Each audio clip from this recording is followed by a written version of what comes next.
Bonjour à tous et bienvenue sur Public Sénat.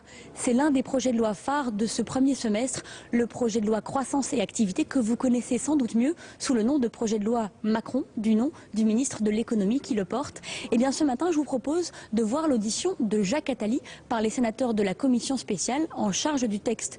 Jacques Attali est président de Planète Finance, mais c'est aussi l'homme qui murmure à l'oreille des présidents, de François Mitterrand à François Hollande en passant par Nicolas Sarkozy. Tous l'ont consulté pour mener leurs grandes réformes économiques. La loi Macron s'inspire largement des propositions de la commission Attali, lancée en 2007. Parmi ces propositions, l'extension de l'ouverture des magasins le dimanche ou encore la libéralisation de certaines professions réglementées. Tout de suite, direction la salle Clémenceau pour votre audition. Nous entendons aujourd'hui M. Jacques Attali, qui est président de Planète Finance et qui a bien voulu répondre à notre invitation. On ne présente pas Jacques Attali. Je veux simplement vous dire en quelques mots qu'il a été président de la Commission pour la libération de la croissance française déjà en 2008. Ce type de sujet vous est particulièrement familier. Et rappelez que le 27 janvier dernier, vous vous exprimiez, je crois, devant Nicolas Bétou pour le journal L'Opinion, et que vous avez livré votre analyse de la loi Macron en invitant à la voter. Oui, il faut voter la loi Macron, avez-vous dit, mais en ajoutant qu'elle ne représente cependant qu'un millième de ce qu'il faudrait faire pour remettre le pays sur les rails. Et donc ce qui nous intéressera, c'est sans doute pourquoi faut-il la voter, qui est une question que le groupe de travail se pose, mais aussi quels sont les 999 millièmes que nous pourrions peut-être essayer d'ajouter en faisant notre travail de législateur. Je rappellerai simplement que l'Assemblée a entamé la seconde semaine de débat. Je rappellerai tout à l'heure aux collègues que nous venons d'apprendre que les débats à l'Assemblée ont été prolongés d'une semaine. Donc le texte ne sortira, entre guillemets, de l'Assemblée qu'après le 13 février. Les débats vont jusqu'au 13 février pour la date du vote. Nous n'avons pas encore l'information. Ce texte connaît un certain nombre d'évolutions en séance et bien évidemment, nous serons curieux de connaître l'analyse de Monsieur le Président Attali dans une intervention liminaire qui voudra bien limiter à 15 à 20 minutes de manière à ce que nous puissions rester dans le délai que nous sommes fixés. Je rappelle que le Président Attali a une contrainte et que donc nous souhaitons terminer à 6h moins 5. Autant qu'il sera possible. En tout cas, je vais être amené à vous suggérer de limiter un peu les temps de parole pour les questions, mais on essaiera de faire que chacun puisse bien évidemment s'exprimer. En deux mots, pouvez-vous définir les blocages de l'économie et les moyens de parvenir au déverrouillage de l'activité et de la croissance? Estimez-vous que la France est de ce point de vue dans une position singulière en Europe et dans le monde? Le projet de loi défendu par le ministre de l'économie comporte de nombreuses dispositions. Quelles sont celles que vous retenez comme positives? Y en a-t-il qui vous paraissent manquer d'ambition? Et quelle appréciation portez-vous aussi sur la méthode? Voilà un peu le champ des questions auxquelles on sera attentif évidemment à votre analyse. Le contexte politique, économique et mondial a aussi profondément évolué bien évidemment depuis 2008. Et dans ce contexte actuel, auriez-vous formulé les mêmes propositions qu'à l'époque, ou estimez-vous utile de les modifier? Voilà quelques pistes. Je vous informe que cette audition est ouverte à l'ensemble de nos collègues, elle est ouverte à la presse et au public, et elle fait l'objet d'une captation vidéo retransmise sur le site du Sénat. Voilà, je vais passer la parole donc au président Jacques Attali. Je vous remercie de m'avoir convié. Donc j'ai accepté avec plaisir de venir devant vous, sachant évidemment que je suis là à titre tout à fait personnel, que je n'engage que moi.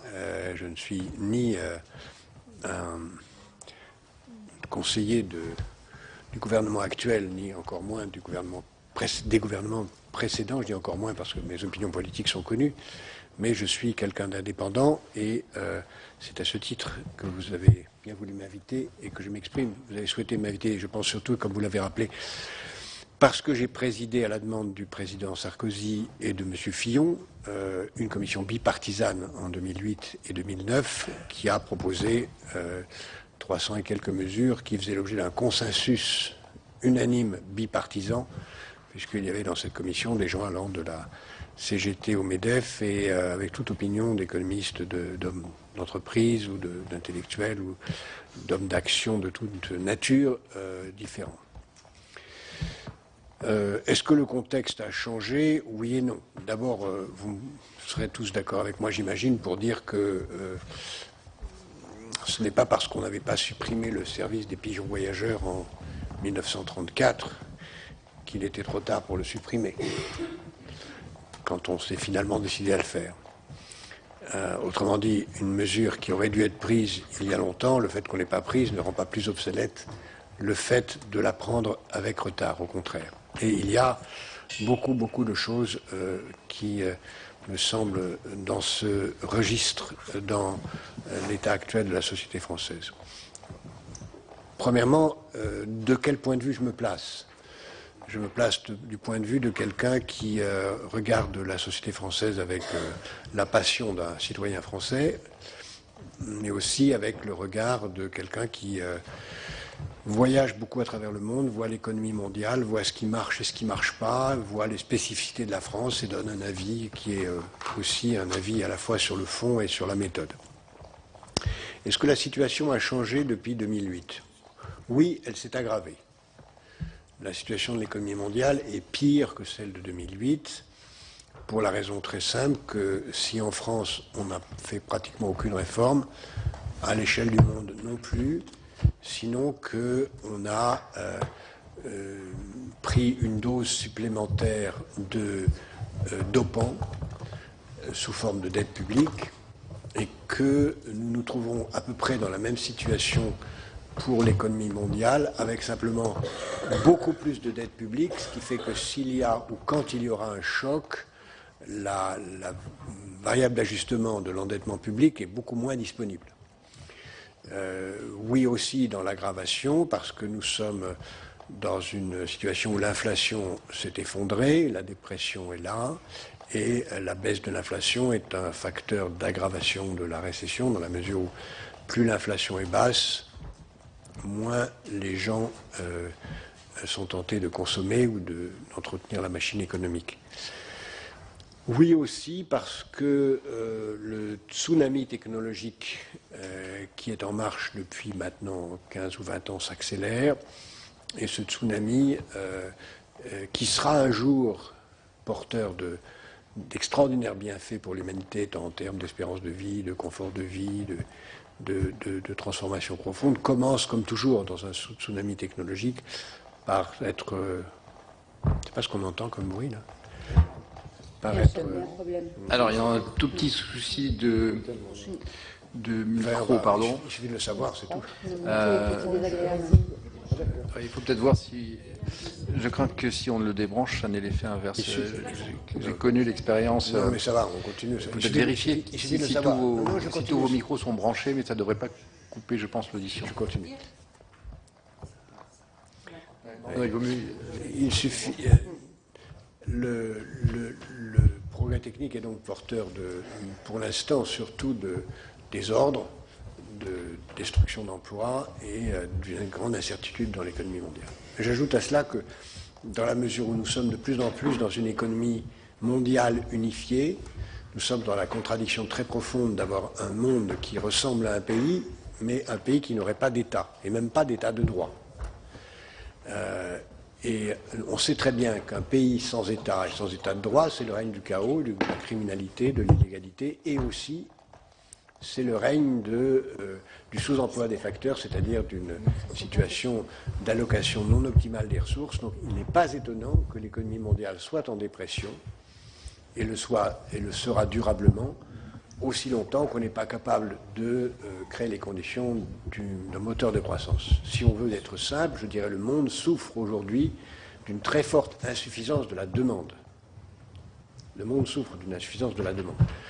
Que dans une situation d'un pays, on aurait comblé par des mesures étatiques ou des mesures d'une banque centrale, mais il n'y a pas de banque centrale mondiale, il n'y a pas de gouvernement mondial, il n'y a pas de budget mondial, il n'y a personne pour créer les instruments dont on s'est doté à l'échelle de chaque nation. Donc nous sommes dans une situation systémique de dépression mondiale, dont la sortie la plus catastrophique serait le retour à la case départ, c'est-à-dire le refermement vers des frontières nationales, avec tout ce que ça signifierait comme désastre, ou la situation autre catastrophique qui serait que chacun pour soi tenterait de créer une demande supplémentaire par augmentation massive des salaires, déficit budgétaire massif, etc., qui le ferait dans une situation où chacun le ferait chacun pour soi, recréer les conditions d'un désastre pour celui qui le ferait tout seul. Donc nous sommes dans une situation globale difficile qu'on a connue à 2 ou 3 reprises dans l'histoire depuis le XVIIIe siècle et qui ont à chaque fois jusqu'à présent conduit au protectionnisme et à la guerre,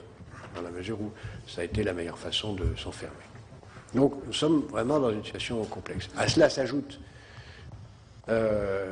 je l'ai dit tout à l'heure, des apparences de bonne situation aux États-Unis, mais la situation américaine n'est pas bonne. En réalité, la reprise américaine est totalement fictive, factice, financée par de nouveaux subprimes qui sont pires que les précédents, puisque ce sont des subprimes non bancaires, ne sont pas à l'intérieur des banques, mais dans ce qu'on appelle le shadow banking, donc avec une régulation encore moins forte, avec une banque centrale qui met autant d'argent qu'elle peut, une très grande instabilité, avec une économie chinoise qui est en pleine décrépitude. Et si on veut prendre un seul indice, puis je viendrai sur la France et l'Europe dans une seconde, il y a un indice très important pour comprendre ce qui se passe dans l'économie mondiale, qui est l'indice qu'on appelle en anglais Baltic Dry Index, qui est l'indice qui mesure le commerce des matières premières, et qui est un indice d'avant-garde de ce qui se passe dans l'économie mondiale, puisqu'il nous indique comment fonctionne le commerce du fret. Et le Baltic Dry Index aujourd'hui s'est effondré depuis quelques mois, et il est aujourd'hui plus bas que s'il n'était avant la crise de 2008. Mauvais signe qui d'ailleurs indique que l'économie chinoise va beaucoup moins bien encore qu'elle ne le dit, puisque l'économie chinoise affiche une croissance de 7 et non plus de 8,5, mais qui est certainement plus proche de 5 que de 7, avec ce que ça signifie d'incertitude. Donc nous ne sommes pas dans une bonne situation. L'économie européenne elle-même, a priori, il y a quelques bons signes, et quand vous êtes au Portugal, en Espagne, en Angleterre, vous avez l'impression en Grande-Bretagne que les choses vont bien, parce que la croissance est repartie. Mais il ne faut pas oublier que quand vous étiez à 100 et que vous êtes descendu à 80, si vous faites plus de 2%, vous restez à 81,5. Et donc vous n'êtes pas, même si votre croissance est forte, vous n'êtes pas revenu au point de départ. Je vous rappelle que c'est le cas de la plupart de beaucoup de pays européens. Si la Grande-Bretagne vient de redépasser la France, c'est simplement parce qu'elle a retrouvé un niveau initial qu'elle avait avant la crise, alors que la France, elle, n'a jamais baissé pendant la crise. Et en plus, comme vous savez sans doute, la Grande-Bretagne a réussi à remonter sa croissance qu'en incorporant dans son PIB les statistiques de l'économie criminelle, ce que la France a fait aussi, mais avec un peu plus de pudeur que la Grande-Bretagne ou l'Italie. Mais donc, la reprise portugaise et espagnole est là, mais elle est encore même pas une reprise au regard de la situation d'avant-crise, sans parler évidemment du chômage qui reste apocalyptique et de la situation de la dette publique dans ces pays qui est considérable. La situation italienne est exactement la même. La situation grecque est ce qu'on sait, avec une situation grecque qui s'est énormément améliorée. La Grèce a fait d'immenses efforts, des réformes considérables. Elle a même un excédent primaire du budget, ce que plus au ciel que nous ayons en France et que nous ne sommes pas prêts d'avoir. C'est-à-dire que son budget est en excédent si on exclut le service de la dette, donc indépendamment de la dette, ce qui n'est pas notre cas et qui ne sera pas notre cas avant un siècle et demi si on continue comme on est là.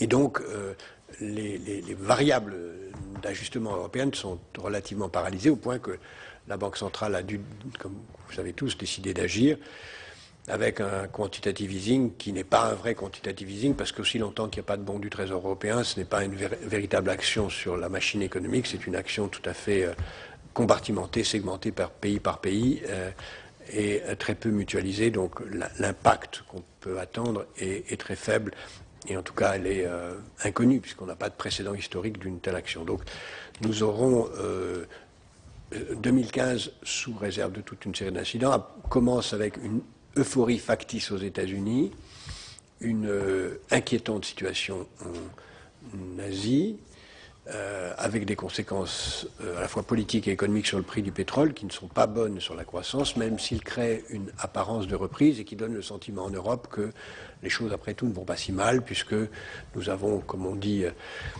une série de bons paramètres qui sont la baisse du taux de change, la baisse des taux d'intérêt et la baisse du prix du pétrole qui améliorent notre situation et qui donnent le sentiment qu'on peut redémarrer. Nous aurons peut-être, en effet, si on se revient sur la situation française, une situation où la croissance française pourrait être en 2015 autour de 1,5%. Je pense qu'on ne peut pas l'exclure si on reste avec cet alignement d'un taux de change, de taux d'intérêt et d'un prix du pétrole qui remontera certainement d'ici à la fin de l'année, mais pas au niveau antérieur. Mais on peut ne pas exclure d'avoir par effet mécanique une croissance supérieure à celle qui est aujourd'hui annoncée.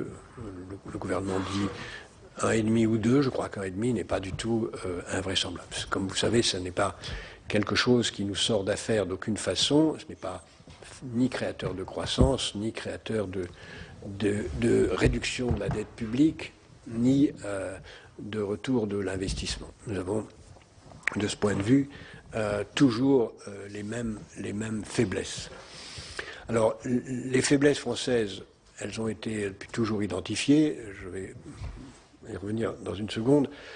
Elles sont et je vais revenir aussi sur les conditions de la réforme telles que, puisque vous avez eu la gentillesse ou l'imprudence de me demander mon avis, je vais vous le donner, ne sont pas du tout adressées par le mode de gouvernement actuel de notre pays et ne sont qu'accessoirement adressées par la loi que je soutiens et que je considère nécessaire d'approuver, qui vient devant vous dans les semaines qui viennent.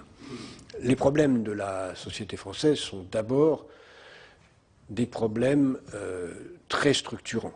Nous sommes une société qui n'a pas encore fait sa mutation, je le dis au Sénat, en me prenant un peu comme un lapin invité à un déjeuner de chasseurs, n'a pas accepté d'être devenue une nation dont l'essentiel de la création de richesse est urbaine.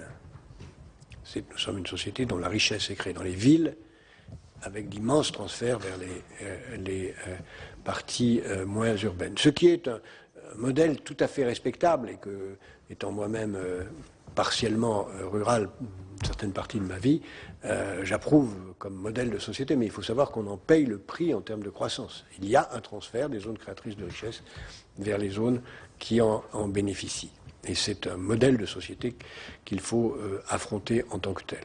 Nous sommes également un pays qui a choisi d'être un pays terrestre et non pas un pays maritime. Nous n'avons pas choisi de mettre nos villes principales au bord de la mer. Aucun pays ayant une forte croissance se trouve dans la situation française. Les pays qui ont une forte croissance ont leur ville principale au bord de la mer, qui est à la fois porteuse d'échanges, de croissance, d'acceptation de l'étranger, d'innovation, du mouvement, etc. Nous ne l'avons pas fait depuis 5 siècles.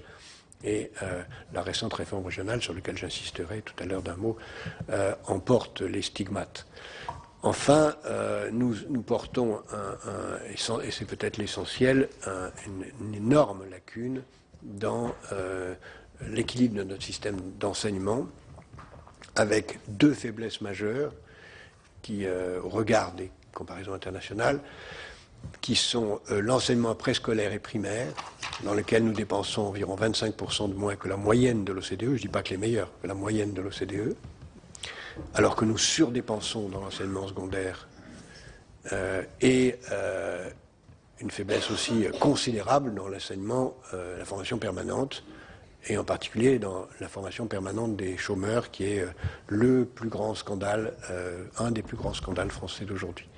Et par ailleurs, nous avons également, dans l'enseignement secondaire, une faiblesse considérable, qui est la faiblesse du système d'orientation, qui est catastrophique, qui fait qu'on oriente les gens en fonction de leur origine sociale et pas de leurs compétences, et qui fait qu'on perd un nombre de talents considérable. Donc s'il y avait, pour moi, un bloc de réformes majeures, je le situerais au niveau de l'organisation du système d'enseignement et dans l'organisation du système institutionnel. D'ailleurs, dans la commission de réforme que vous avez bien voulu citer, la première réforme que nous avions citée, c'était la réforme du statut des assistantes maternelles. La deuxième, c'était un bloc de réforme sur l'école primaire. La troisième portait sur la réforme de la formation permanente.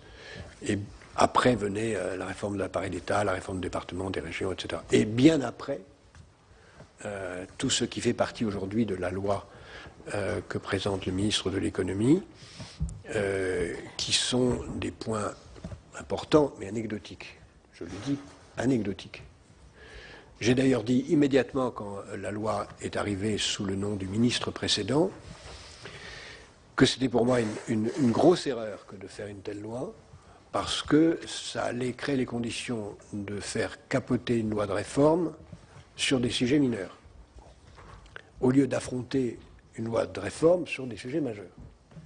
Et qu'une fois qu'on aurait capoté sur des sujets mineurs, on n'oserait plus toucher les sujets majeurs. Oui, avant que cette loi, je parle de la loi Montebourg.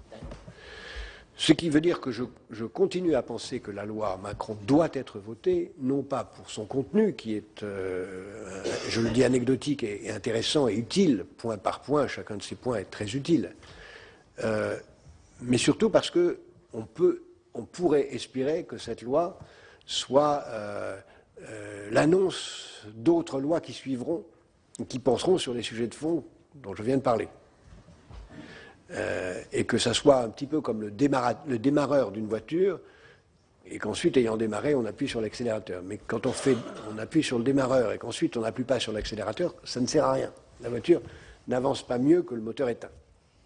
Et donc pour moi, cette loi aurait comme vertu d'abord d'annoncer le début d'un processus de réforme.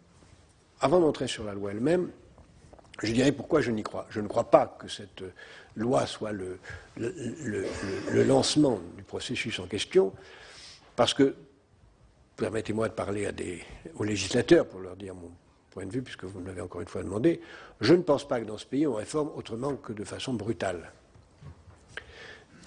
Nous sommes, étant choisis d'être un pays rural, nous n'avons fait que 3 réformes majeures dans ce pays, celle de 45, celle de 58 et celle de 81, quoi qu'on pense des réformes qui ont été faites à ces dates, mais nous avons fait des réformes brutales. Pourquoi on a fait des réformes brutales? Parce qu'on avait longuement préparé, dans des circonstances évidemment très différentes à chaque fois, un grand paquet de réformes, et on l'a fait d'un coup. La France n'est pas un pays où on peut réformer de façon homéopathique. Ça se passe pas bien. Et c'est à chaque fois, ça avorte ou ça se limite, ça se réduit, etc. Par contre, c'est pourquoi je pense qu'on ne réformera ce pays qu'à l'occasion des 2 mois qui suivront une élection présidentielle. Et c'est pourquoi je crois très important aujourd'hui, en dehors de la loi que vous allez voter, que dans vos partis respectifs, si je peux me permettre, si on veut réformer ce pays, il faut que l'année 2015 et 2016 soient consacrés à préparer le programme de réforme, les programmes de réforme des élections présidentielles, et non pas à choisir des candidats. Pour que le pays discute du fond, et que lorsqu'une équipe nouvelle arrive, elle n'ait plus qu'à appliquer un programme qui aura été approprié par le pays.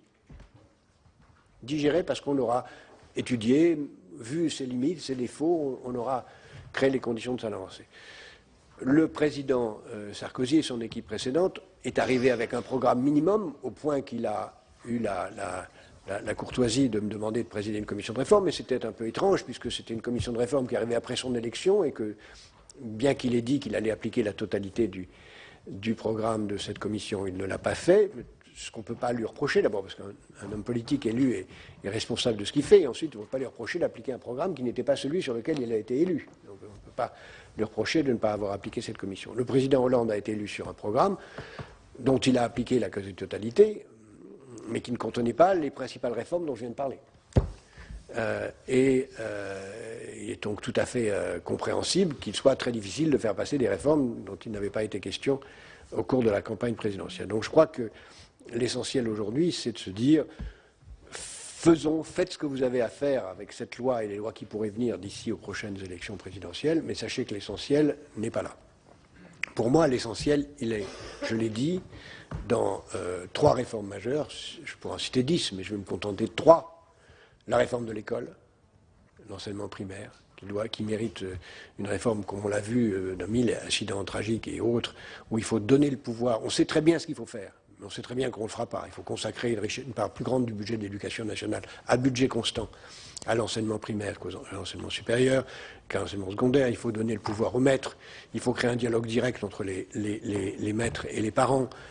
Toute une série de réformes qui sont aujourd'hui parfaitement identifiées, mais qui supposent d'agir sur les programmes, sur la gouvernance de l'école et sur la structure du mode de désignation des maîtres. La deuxième réforme majeure, c'est la réforme de la formation permanente. Vous avez voté une loi en votant les yeux fermés la photocopie d'un accord des partenaires sociaux. Je le répète, les partenaires sociaux ne représentent pas l'intérêt général. Mais vous avez voté comme s'ils représentaient l'intérêt général, alors qu'à l'évidence, les partenaires sociaux représentent de moins en moins le général, et en particulier dans un domaine dans lequel les acteurs, les parties prenantes principales ne sont pas acteur du débat puisqu'il s'agit des chômeurs. Donc tout naturellement, la France se trouve en situation d'être un des pays du monde où on consacre le moins de l'argent de la formation permanente aux chômeurs. Je vous rappelle que la loi fait passer triomphalement de 2% à 3% l'argent qu'on consacre aux chômeurs, ce qui est une augmentation de 50%, mais que dans tous les pays où il n'y a pas de chômage, la formation permanente, ou moins de chômage, la formation permanente représente entre 30 et 40%, la formation permanente consacrée aux chômeurs représente entre 30 et 40% des recettes disponibles. C'est un choix, ça veut dire qu'on a moins d'argent à d'autres formations permanentes.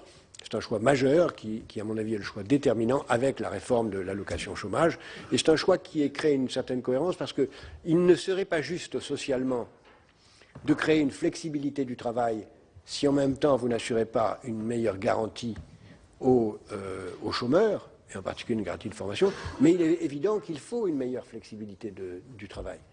Et c'est pourquoi, quand nous avions présenté le rapport de la commission que j'ai présidée, nous avons dit ça forme un tout. Ne prenez pas la partie gauche, si j'ose dire, ou la partie droite, prenez l'ensemble parce qu'il y a une cohérence d'ensemble. Et là, créer les conditions de davantage de flexibilité du marché du travail sans donner une garantie supplémentaire par une amélioration de la formation, c'est à la fois injuste et ça ne marchera pas parce qu'il y aura des crispations et des blocages divers. Donc, ça c'est la deuxième mesure. La troisième mesure qui me paraît très importante, c'est évidemment la réforme de la gouvernance des collectivités territoriales pour simplifier ce qu'elles sont. Je suis de ceux qui pensent que la réforme régionale n'était pas une priorité, que la réforme principale, c'est de regrouper, de simplifier les compétences, de donner des compétences claires aux différentes collectivités, de faire que dans un très grand nombre de parties du territoire, la métropole remplace le département, avec des compétences très claires, et de simplifier les processus de décision en faisant remonter un certain nombre de décisions à des niveaux supérieurs, en particulier le permis de construire, qui, là où il est placé, est un obstacle majeur au développement de l'industrie du logement. Tout ça, vous le connaissez, vous avez des avis dans un sens ou dans un autre, pas forcément le même que moi, mais en tout cas, c'est le mien. Je pense que le problème du logement est d'abord un problème de gouvernance sur la maîtrise du foncier, et la structure actuelle de la répartition du droit à construire est un obstacle majeur à la croissance du secteur du logement, qui est lui-même un facteur majeur de croissance. Si on en vient à la loi dite Macron, à tort, puisque c'est quand même une loi qui concerne le gouvernement dans son ensemble, ou qui devrait concerner le gouvernement dans son ensemble, c'est une loi qui, lorsqu'on la prend mesure par mesure, est une loi utile. Je n'ai rien à dire à chacune de ces mesures, qui sont toutes utiles, dans la mesure où elles déverrouillent un peu certains secteurs. Elle crée les conditions d'une acceptabilité meilleure, de la fluidité, de la flexibilité, tout en essayant au mieux de protéger la justice sociale. Mais, encore une fois, cette loi a été mise en chantier il y a 1 an. Elle va être votée au mieux à l'été. Il faudra 8 mois pour mettre en place des décrets d'application. Elle rentrera en application fin 2016. Elle fera effet quand on commencera à penser à la réformer après la prochaine élection présidentielle. Donc vous voyez pourquoi j'y attache une importance toute relative. Je vous remercie. Merci, Monsieur le Président, de votre propos qui était corroboratif et qui nous a ouvert un certain nombre de pistes. Je vais peut-être directement passer la parole aux collègues qui les souhaiteront, en commençant par nos collègues rapporteurs, en rappelant qu'il y a un petit devoir de brièveté que je vais m'appliquer tout de suite, compte tenu des contraintes horaires, mais votre propos était dense et utile, et je pense qu'il y aura beaucoup de rebonds, si je puis dire. Qui souhaite la parole? Peut-être Catherine Deroche, qui est rapporteure. Merci, Monsieur le Président. Un premier point, qui est plus une question générale. Vous avez dit en effet que cette loi, elle ne représentait quelque chose d'assez mineur et que vous étiez favorable en effet à des réformes assez brutales. Ma première question, est-ce que vous croyez que les Français sont prêts d'entendre un langage de vérité nécessitant des réformes brutales? Ça, c'est une première question de fond un peu. Concernant la loi Macron et concernant plus le sujet dont j'ai le rapport, qui est celui du droit du travail dominical, de l'épargne salariale. Est-ce que quand même ce texte ne serait pas l'occasion de mettre quelques mesures de simplification, parce qu'on voit bien que ces mesures-là, certes, elles peuvent avoir leur utilité, mais finalement, ce ne sont pas elles qui vont libérer l'entreprise, ce ne sont pas ce qu'attendent les entreprises. Est-ce que c'est quand même pas l'occasion dans un texte, même mineur, même fourre-tout, de pouvoir quand même libérer un peu de capital humain et donner un peu d'air aux entreprises, parce que si on est sur des échéances à quelques années, le temps législatif et le temps administratif est quand même très long par rapport au temps des entreprises, et c'est là où on est en grande difficulté. L'occasion de réformer est bonne à prendre, et si vous pouvez glisser quelques cavaliers supplémentaires dans la cavalerie législative, c'est bon à prendre. Quand j'ai dit brutal, je voulais dire cohérent. Si je prends récemment, il y a eu 3 réformes qui ont, parmi d'autres, qui ont été réussies, à peu près réussies dans leur conduite gouvernementale administrative. La réforme de l'armée, qui a été faite, à mon avis, excessivement, mais qui a été très bien conduite. Il y a la réforme des postes et des télécoms qui a été faite sans un coût particulier. Et puis il y a la réforme régionale qui devait déclencher quelques traumatismes et qui n'ont finalement pas déclenché. Même si pour ma part, je trouve que la répartition régionale n'est pas la bonne. J'aurais fusionné l'Île-de-France avec la Normandie pour donner une ouverture de la France sur la mer. Fait en faire de la France une nation maritime, mais c'était pour moi, ça aurait été une réforme régionale qui aurait eu du sens. Bon. Mais on a fait autre chose. Et donc cette réforme a été à la fois réussie dans sa conduite administrative, mais elle n'a pas donné du sens aux réformes. Donc les 2 réformes dont j'ai parlé, en particulier la réforme de la défense, a été faite de façon volontaire, ce qui prouve qu'on peut réformer ce pays à condition d'avoir une vraie volonté. Et je crois qu'aucune des réformes dont je viens de parler n'est impossible, à condition de vouloir vraiment le faire et d'avoir un pouvoir politique qui a suffisamment d'entêtement pour ne pas céder au premier vent. Oui, merci. Merci. On va continuer par François Pillet, qui est rapporteur sur le bloc juridique, lui. Merci beaucoup. Monsieur le Président, oui, vous avez eu des propos forts. Étant indépendant également, je ne porterai pas de jugement sur vos propos et le diagnostic très clair que vous avez fait. Moi, j'ai 3 questions. Le projet de loi est relatif à la croissance et à l'activité. On sait globalement ce que sont les mesures qui étaient dans votre rapport de 2008, ou si on ne les connaît pas, en tout cas, on peut les retrouver. Mais je pense que le projet de loi, là, ne correspond pas totalement à l'exacte écriture de vos propositions. Alors, qu'est-ce qui vous paraît ne pas correspondre au titre? Vous avez indiqué tout à l'heure qu'on pouvait mettre des cavaliers, mais j'ai bien compris que c'était dans l'hypothèse où il venait renchérir votre diagnostic. Mais est-ce que vous pensez que, alors j'y vais franchement, est-ce que la réforme des conseils de prud'homme, aux articles 83 et 84, est-ce que la réforme sur la spécialisation des tribunaux de commerce auront un impact sur la croissance et l'activité? Alors ça, c'est ma première question. Pour moi, oui, parce que c'est une mesure de simplification qui, en tant que simplification, seront très utiles. Je les ai lus, les textes, ils me paraissent excellents. Alors évidemment, ça change des habitudes, il y a des modes de gouvernance des prud'hommes qui vont changer, il y a des rapports entre les différents juges professionnels et non professionnels qui vont être modifiés, mais c'est des mesures de simplification qui seront très efficaces. Alors en ce qui concerne... On ne peut pas attendre 1% de croissance de tout ça. C'est plus le démarreur. Je pense qu'on peut se rejoindre sur ce point.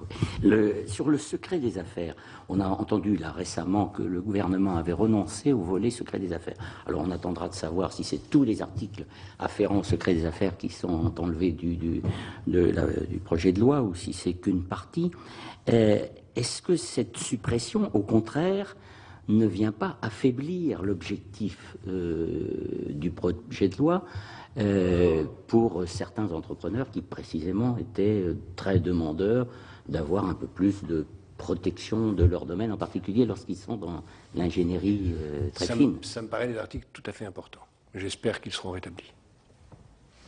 Alors, et dernier point, alors c'est un point un peu technique, le gouvernement a également renoncé à ce qu'il a appelé le corridor tarifaire. Corridor, on attend avec crainte le qualificatif qui suit. Qu'est-ce qui vous paraîtrait devoir être fait en ce domaine? Les avocats ont une liberté totale de fixation de leurs prestations, les experts comptables aussi.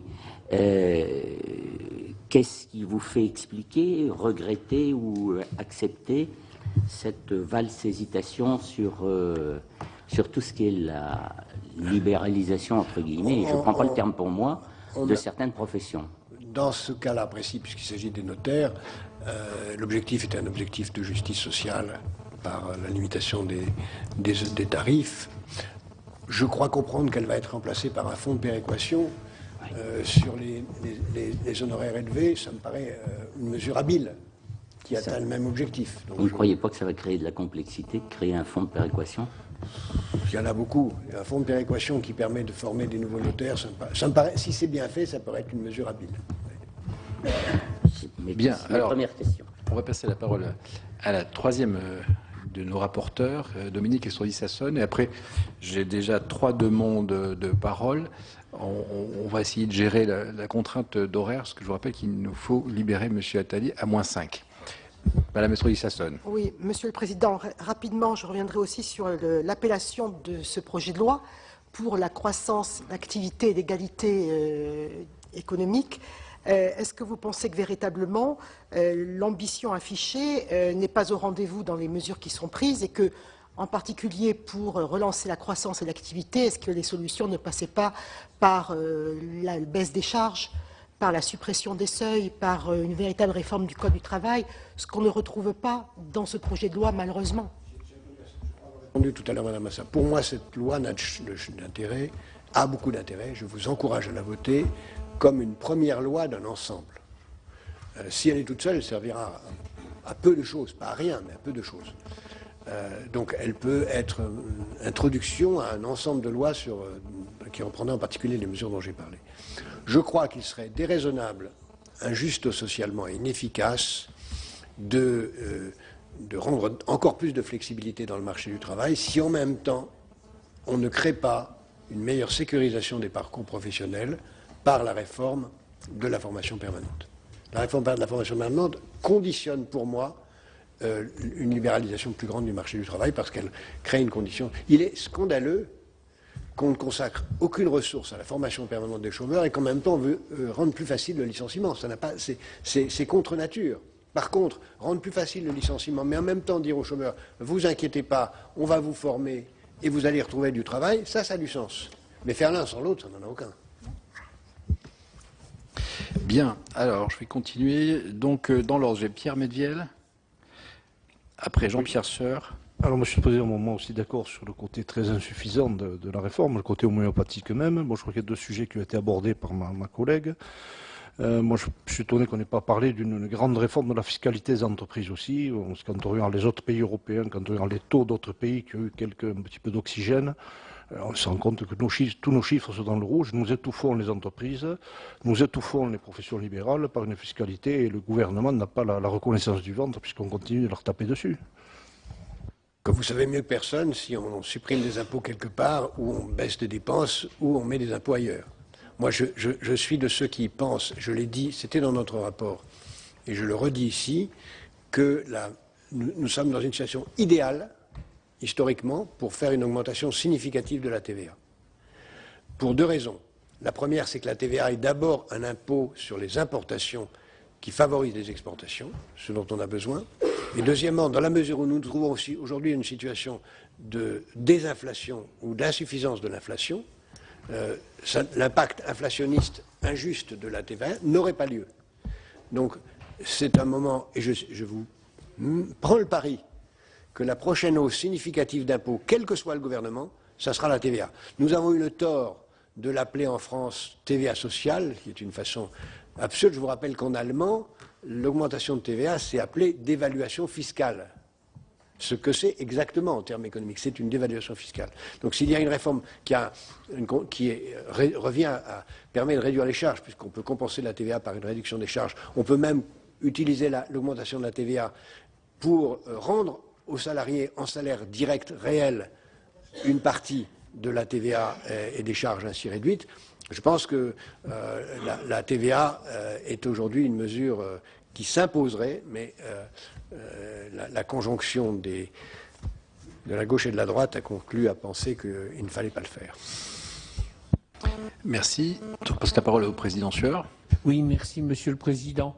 Tout à fait d'accord sur la question de la Formation professionnelle. C'est absurde quand même qu'on dépense 35 milliards dans ce pays pour la formation professionnelle et que si peu aillent aux chômeurs. Je me demande ce qu'on attend pour changer ça. Bon, c'est une question. La deuxième question, sur le secret des affaires. Il y a quand même une inquiétude, je trouve, légitime chez les journalistes, tel que c'était écrit, d'empêcher pratiquement de faire le métier. À cet égard, il y a aussi des lois, une loi qu'on a votée au Sénat à l'initiative de Richard Yung sur la contrefaçon, qui est très importante parce qu'on perd beaucoup d'emplois avec l'essor considérable de la contrefaçon. Dernier point. Cette idée selon laquelle on ne peut réformer qu'en bloc 3 ou 4 fois par siècle dans un grand moment historique a quand même un côté un peu démobilisant. Parce que moi je veux bien travailler pour la prochaine présidentielle et espérer qu'il en sortira un choc puissant, mais en attendant, on peut quand même faire des réformes. Je prendrai un seul exemple et je termine. Prenez la réforme des métropoles. S'il n'y avait pas eu le Sénat, je fais un peu de publicité gratuite, on n'aurait pas réussi les accords tout à fait particuliers qui ont permis de créer une métropole à Lyon, à Paris et à Marseille. On peut penser ce qu'on veut.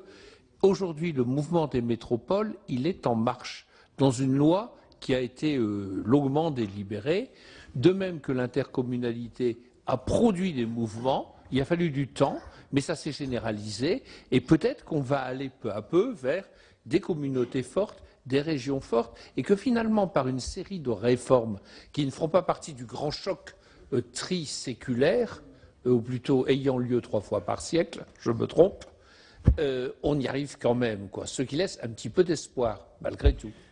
Sur la première, sur la réforme de la formation permanente, je me permets de vous rappeler, mais vous le savez mieux que moi, que vous avez voté l'année dernière une loi qui a confirmé que la formation permanente ne s'adressait pas aux chômeurs, que cette loi vient d'entrer en vigueur, que d'ailleurs il n'y a pas l'argent dans le budget pour l'appliquer, au passage, hein, l'argent n'existe pas dans le budget que vous avez voté pour donner la formation, d'ailleurs dérisoire aux salariés, on est dans le monde de fou, hein, il n'y a pas l'argent pour la formation de salariés et on consacre rien pour les chômeurs, donc s'il y avait une urgence à faire, c'est de reprendre la loi qui porte le nom de M. Sapin, ministre du Travail, de la remettre sur la table et de la recommencer un petit peu avec la même audace que vous avez eue avec la loi dite Duflot. Deuxièmement, sur le caractère... oui, je suis d'accord avec vous, il y a une dynamique sur les métropoles qui est intéressante, mais à quelle vitesse va le monde par rapport à la vitesse de nos changements? Vous voyez la vitesse de changement des métropoles mondiales, ce qui est en train de se passer, la concurrence extraordinaire qui se joue, le fait que Marseille, dont vous avez parlé, Lyon ou Le Havre sont aujourd'hui balayés par ce qui est en train de se passer, par la vitesse de changement de l'organisation des projets de villes comme Barcelone, je dirais même Reykjavik, qui est aujourd'hui Liverpool, qui a fait un changement incroyable de sa gouvernance à une vitesse folle, je pourrais vous en citer des dizaines. Nous réformons beaucoup trop lentement. Yannick Vaugrenard. Oui, je voulais profiter de votre présence puisque vous avez abordé pas seulement la question de la loi Macron, mais bien d'autres sujets qui peuvent nous rendre optimistes ou parfois très pessimistes. Mais sur la loi Macron, je crois qu'il y a une évidence, c'est qu'il y a des soucis de simplification et d'abaissement ou de suppression des normes, et tout le monde est d'accord avec ça. Par contre, si l'on veut non pas cliver, mais agir en profondeur, on sait bien qu'on le fera qu'en période de crise économique ou sociale majeure, ou dès lors qu'il y a une évolution politique qui se fait à un moment donné de manière extrêmement précise et qui est une fracture politique. Vous l'avez dit en 1945, en 1958 et en 1980. J'ai le sentiment quand même que ce n'est pas que des données économiques qui peuvent régler le problème. Lorsque vous disiez tout à l'heure, c'est l'insuffisance de l'allemande. S'il y a insuffisance de l'allemande, c'est aussi parce qu'il y a augmentation, accroissement, en tout cas par résorption des inégalités, dans notre pays, en Europe et dans le monde. Et du coup, il y a un certain nombre d'économistes quand même qui mettent en avant le fait que ce sont les inégalités qui sont l'objet aujourd'hui, qui sont la cause de la décroissance. Et que ce sont les égalités qui pourraient permettre une meilleure croissance dans notre pays, en Europe et dans le monde. Du coup, est-ce que vous n'avez pas le sentiment que nous ne souffrons pas forcément d'une absence de perspective économique ou politique, ou d'un déficit de la pensée, d'un déficit philosophique aujourd'hui sur cette planète Terre qui est devenue un village, y compris dans notre pays. Je crois que les choses sont presque toutes simples à comprendre et à admettre. Une économie qui n'a pas d'éléments régulateurs ne peut conduire qu'à la loi du plus fort, c'est-à-dire la loi de l'économie criminelle et la loi des plus riches. Donc aujourd'hui, ce qui est en train de se passer, c'est une concentration croissante des richesses qu'on constate depuis 1972-73, avec un effondrement des salaires relatifs, et donc une situation qui est en train de devenir révolutionnaire à l'échelle de la planète. Bon. Alors, il n'y a pas de révolution parce que les jeunes, au lieu de faire la révolution, ils s'en vont. Ou alors ils la font d'une façon détestable et individualiste. Mais normalement, nous sommes dans une situation évidemment révolutionnaire. Concentration des richesses, chômage, élite injustement traitée, élite intellectuelle injustement traitée. Enfin, bon. Donc, oui, bien sûr, il faudrait faire ça. C'est pour ça que je prends le problème par l'école et par l'orientation. L'orientation, c'est-à-dire le fait de ne pas gâcher les talents. La justice sociale, elle passe par l'école, fondamentalement. Par la fiscalité accessoirement. Parce qu'il y a aussi un point qui est très important, c'est qu'en France, on considère que le scandale, c'est la richesse, alors qu'en réalité, le scandale, c'est la pauvreté. Et tant qu'on n'aura pas inversé ce mode de pensée, on aura une fiscalité qui marche sur la tête. Je passe la parole à Élisabeth Lamure. Oui, merci Monsieur le Président. Dans les freins à la croissance, on a souvent identifié les retards dans les aménagements, surtout les grandes infrastructures ou les grandes opérations de logement. Et dans ces freins, on voit qu'il y a que c'est en tout cas que ce sont souvent les minorités qui sont à la base, que ce sont également des recours abusifs ou encore les services de l'État qui font preuve parfois de zèle tout à fait inadapté. Est-ce que vous pensez que par cette loi, on peut apporter des réponses, voire des réponses brutales à ces freins-là ? C'est à vous à les apporter, mais la simplification administrative, en particulier la simplification des niveaux de décision administrative entre la commune, enfin, nous sommes à 8 niveaux. Hein.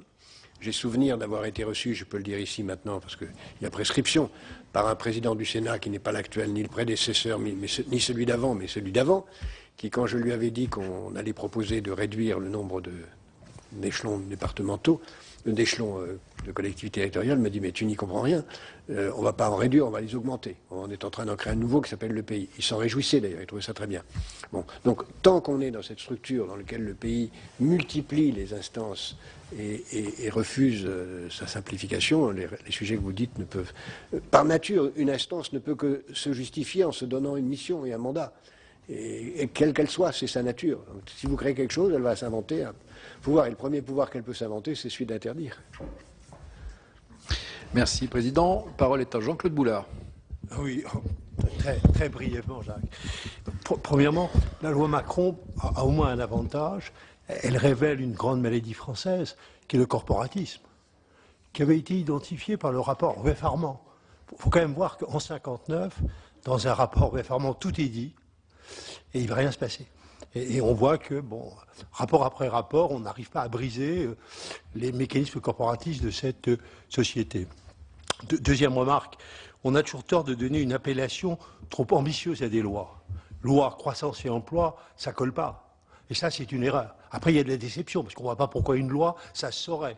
Créerait de la croissance et de l'emploi, ça ne suffit pas. Donc, je plaiderais beaucoup pour la modestie dans l'appellation des lois, ce qui éviterait de fabriquer de la désillusion de la loi.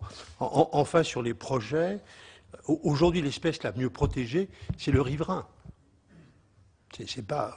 Je veux dire, regardez dans tous nos textes, ce qui s'y bloque beaucoup. Alors, le riverain va se draper derrière l'environnement, le lézard vert, l'escargot brestois qui a bloqué un jour une opération, le pic-prune dans mon département, mais la grande espèce protégée pour bloquer nos projets, c'est le riverain. Il faut qu'on traite un peu, qu'on réduise un peu le droit du riverain si on veut renforcer le droit des projets.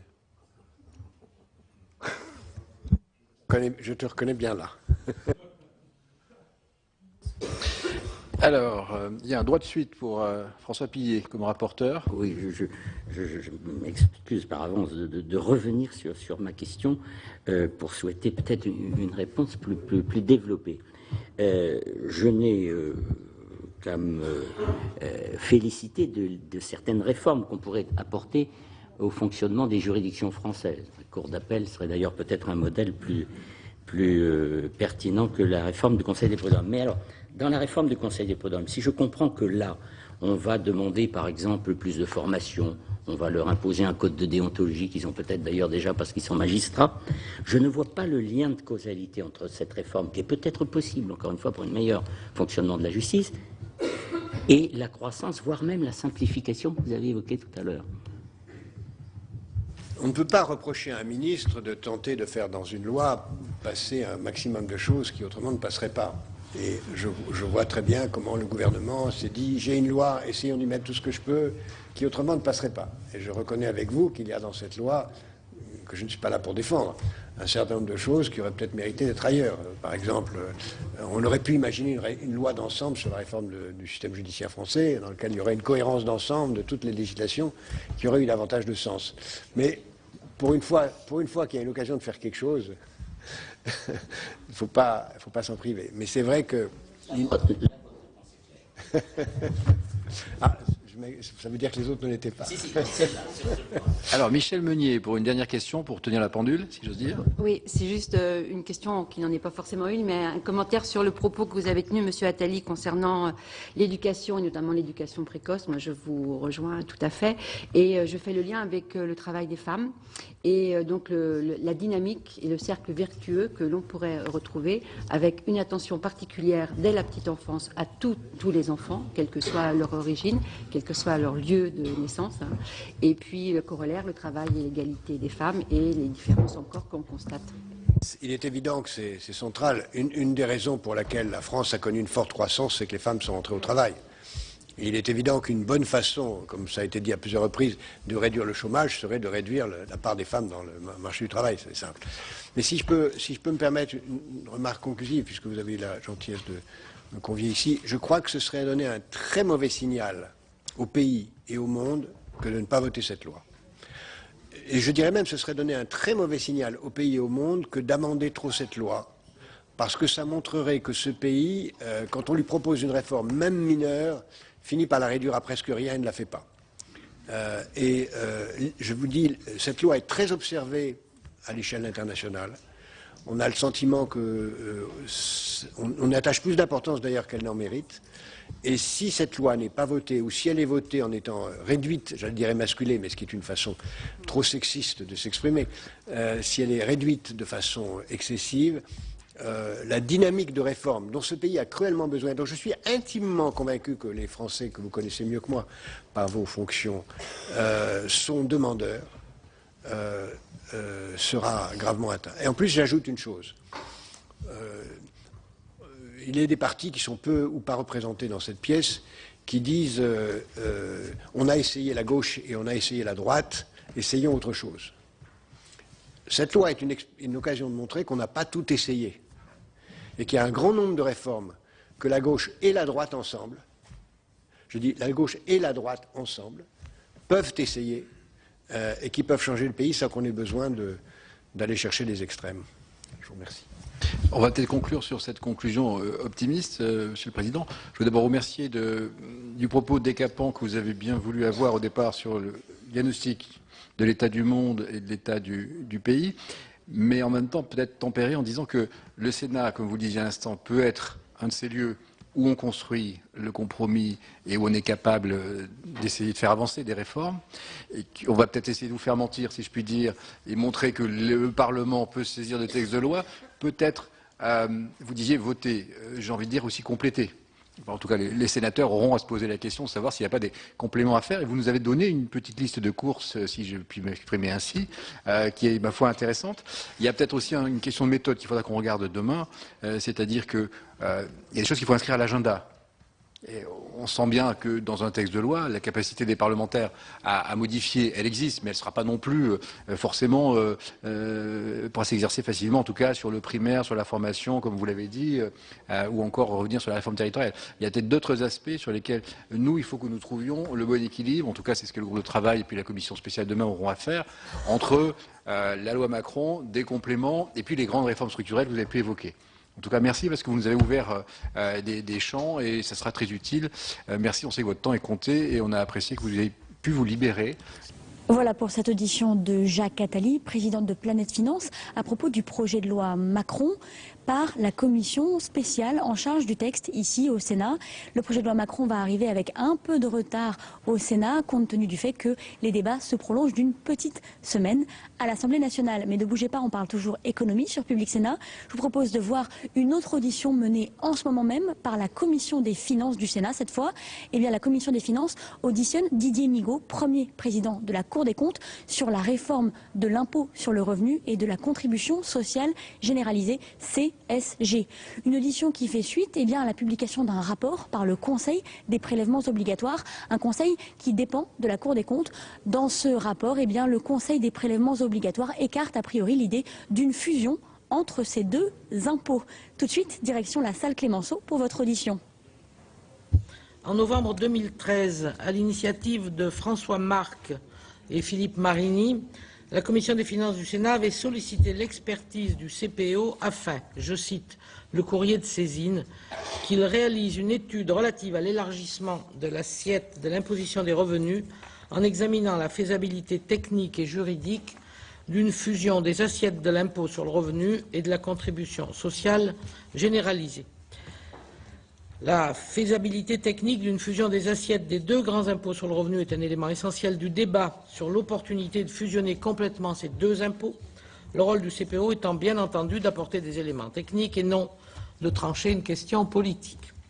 Une autre question politique est celle de la progressivité de l'imposition des revenus. La loi de finances pour 2015 comporte d'ailleurs des dispositions modifiant l'impôt sur le revenu pour la renforcer. Là encore, il n'appartient pas au CPO d'apprécier s'il convient de rendre notre système fiscal plus ou moins progressif. Il peut en revanche éclairer le débat par des analyses techniques et la saisine avait pour objet de déterminer, je cite à nouveau, si cette fusion des assiettes de l'IR et de la CSG pourrait permettre de faire évoluer le partage actuel entre l'imposition des revenus au taux proportionnel et l'imposition en fonction d'un barème progressif. Et, à défaut d'une fusion, dans quelle mesure un tel barème pourrait être appliqué aux revenus soumis à la CSG. Évidemment, le débat ne peut en rester aux seules questions de principe, de philosophie ou de théorie fiscale.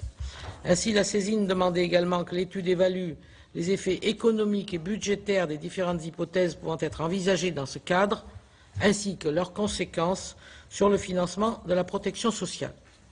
Ce dernier point est essentiel puisque la CSG constitue une ressource essentielle de la sécurité sociale. C'est pourquoi il nous a semblé important que le rapporteur général de la Commission des affaires sociales, Jean-Marie Van Lerenberghe, soit présent ce matin et je l'en remercie. Je vais maintenant donner la parole à Didier Migaud pour qu'il nous présente le contenu du rapport, tout en lui demandant s'il juge utile d'utiliser son temps de parole puisque nous avons tous pu prendre connaissance d'une synthèse du rapport dans le journal Les Échos de ce matin. Comme toutes les fuites, il nous sera difficile d'en retrouver l'origine. En tout état de cause, elle n'honore pas ses auteurs. Et je remercie d'autant plus les journalistes présents et qui ont respecté les règles du jeu. Voilà, Monsieur le Président, vous avez la parole. Merci Madame la Présidente. Madame la Présidente, Messieurs les rapporteurs généraux, Mesdames et Messieurs les sénateurs, je veux regretter comme vous, Madame la Présidente, la fuite intervenue ce matin sur le rapport impôt sur le revenu CSG. Quelle réforme! Votre commission a demandé au Conseil des prélèvements obligatoires de réaliser une étude donc sur le thème que vous venez de rappeler et aujourd'hui je suis ici en qualité de président de ce Conseil pour vous présenter les principales conclusions du rapport. Et je suis accompagné de Madame Catherine Demier, qui est la secrétaire générale de ce Conseil, de Monsieur Vincent Lénac, qui est le rapporteur général de cette étude.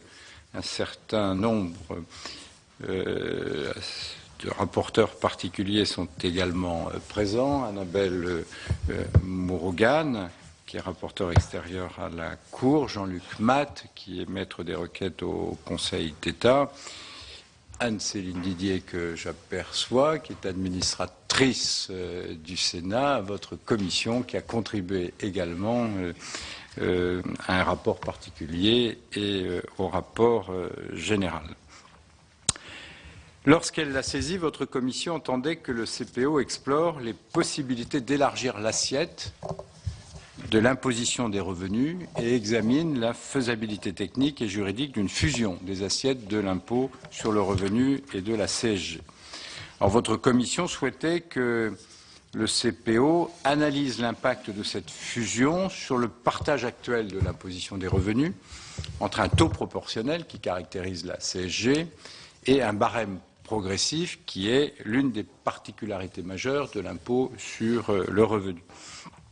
Enfin, à défaut de cette fusion, il était demandé au Conseil d'étudier dans quelle mesure un barème progressif pourrait être appliqué aux revenus soumis à la CSG.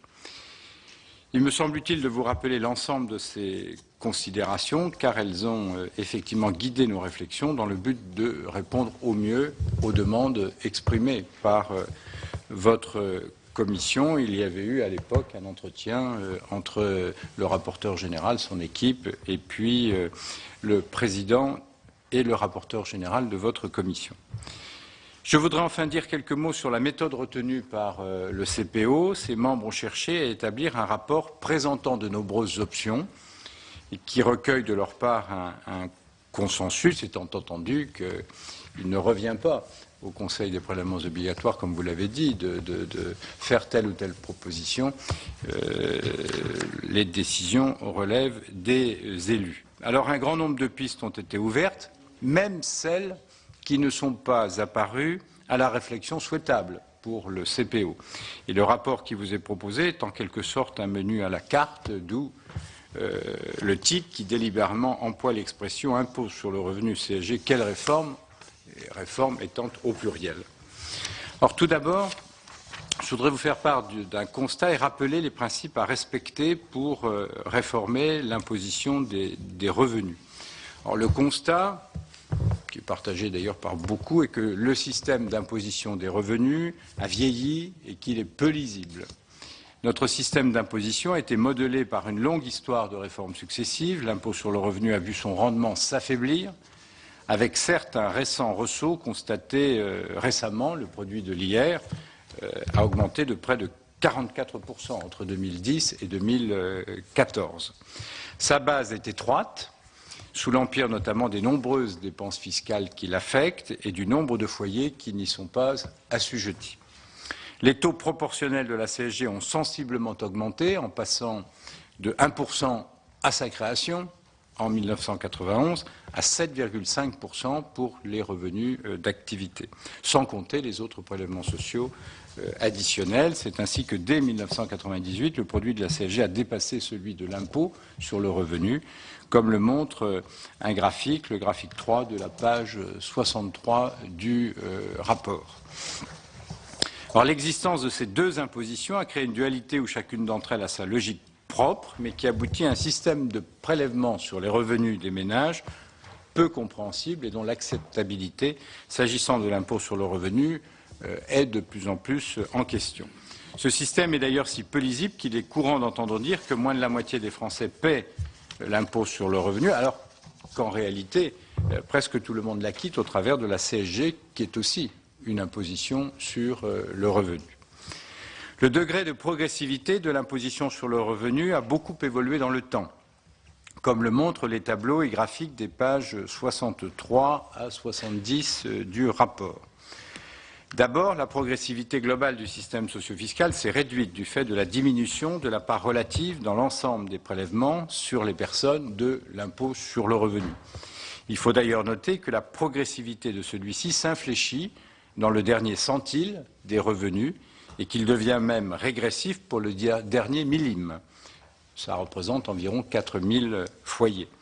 Ce qui est compensé toutefois par l'assujettissement des revenus du capital aux prélèvements sociaux qui sont de 15,5% depuis le 1er juillet 2012, d'où l'actualisation d'un certain nombre de tableaux. Contrairement à ce que l'on pense généralement, la CSG, quant à elle, comporte une certaine dose de progressivité. Elle a remplacé des cotisations qui étaient dégressives. Elle comprend des exonérations ou des taux réduits sur les revenus de remplacement. Elle n'est que partiellement déductible des revenus imposables. Enfin, son assiette s'applique avec des taux plus élevés, comme je viens de le dire, aux revenus du patrimoine qui sont détenus généralement par les ménages aisés. Alors, mais ces taux se différencient en fonction des types de revenus et non de leur niveau. Cette progressivité reste limitée. Au demeurant, comme le CPO avait déjà eu l'occasion de le souligner dans l'un de ses rapports en 2010, si la fiscalité des revenus reste globalement progressive, c'est davantage par les prestations sociales que par les prélèvements que s'opère dans notre pays la redistribution. Or, si une réforme de l'imposition des revenus semble dans ses objectifs souhaitables, elle ne peut se réaliser, quelle qu'en soit la forme, que dans le respect d'un certain nombre de principes rappelés le plus souvent par le Conseil constitutionnel. En premier lieu, notre système français d'imposition des revenus exclut une imposition individualisée qui ne tiendrait pas compte de son caractère conjugal et familial. En effet, le quotient conjugal prend en compte la capacité contributive au niveau du foyer. Le quotient familial assure une redistribution horizontale en allégeant fiscalement les charges de famille liées aux enfants, et une fusion de l'impôt sur le revenu et de la CSG devrait ainsi respecter ce principe. En outre, le Conseil constitutionnel a posé le principe du caractère progressif de l'imposition des revenus des personnes physiques. Il en résulte plusieurs enseignements. Tout d'abord, un impôt unique résultant d'une éventuelle fusion de l'impôt sur le revenu de la CSG sans barème progressif serait inconstitutionnel. Une flat tax à taux proportionnel unique n'est ainsi pas possible en France au regard de l'interprétation donnée à l'article 13 de la déclaration de 1789 par le même Conseil constitutionnel. Si la CSG peut comporter un taux proportionnel propre à chaque catégorie de revenus, c'est en raison de l'existence en contrepoint d'un impôt sur le revenu à barème progressif. De ce fait, il ne serait donc pas possible soit de réduire trop fortement la progressivité de l'impôt sur le revenu ou son rendement, soit d'augmenter trop fortement le taux proportionnel de la CSG. Alors, sans qu'elle constitue au sens strict un principe juridique, une meilleure prise en compte des effets de seuil qui affectent les bas revenus lorsqu'ils entrent dans le barème de l'impôt sur le revenu permettrait de mieux articuler fiscalité et système social. Par exemple, un ménage, à raison de son assujettissement à l'impôt sur le revenu, même pour un montant modeste, alors qu'il ne l'était pas l'année précédente, perd brutalement un certain nombre d'avantages tels que l'exonération de la redevance audiovisuelle et le non-paiement de la taxe d'habitation ou une réduction. Il voit aussi ses prestations sociales, en particulier les aides au logement, diminuer fortement. Enfin, toute réforme affectant significativement la CSG devrait tenir compte de sa singularité. Ce n'est pas une ressource fiscale banale, puisque son produit est affecté à la sécurité sociale.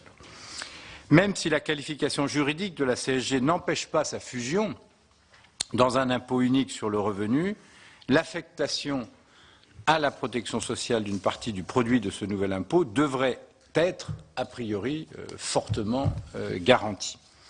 Alors, quelle réforme serait envisageable?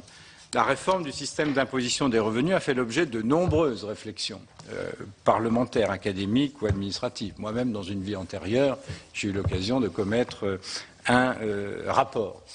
Mais il y a eu bien d'autres parlementaires qui l'ont fait également. Je pense aussi à un ouvrage collectif publié en 2011 pour une révolution fiscale, un impôt sur le revenu pour le XXIe siècle. Je citerai également le rapport interadministratif transmis au Parlement en 2012 sur les conditions de faisabilité de la fusion entre l'impôt sur le revenu et la CSG. C'est d'ailleurs le dernier rapport sur le sujet, le rapport le plus actualisé.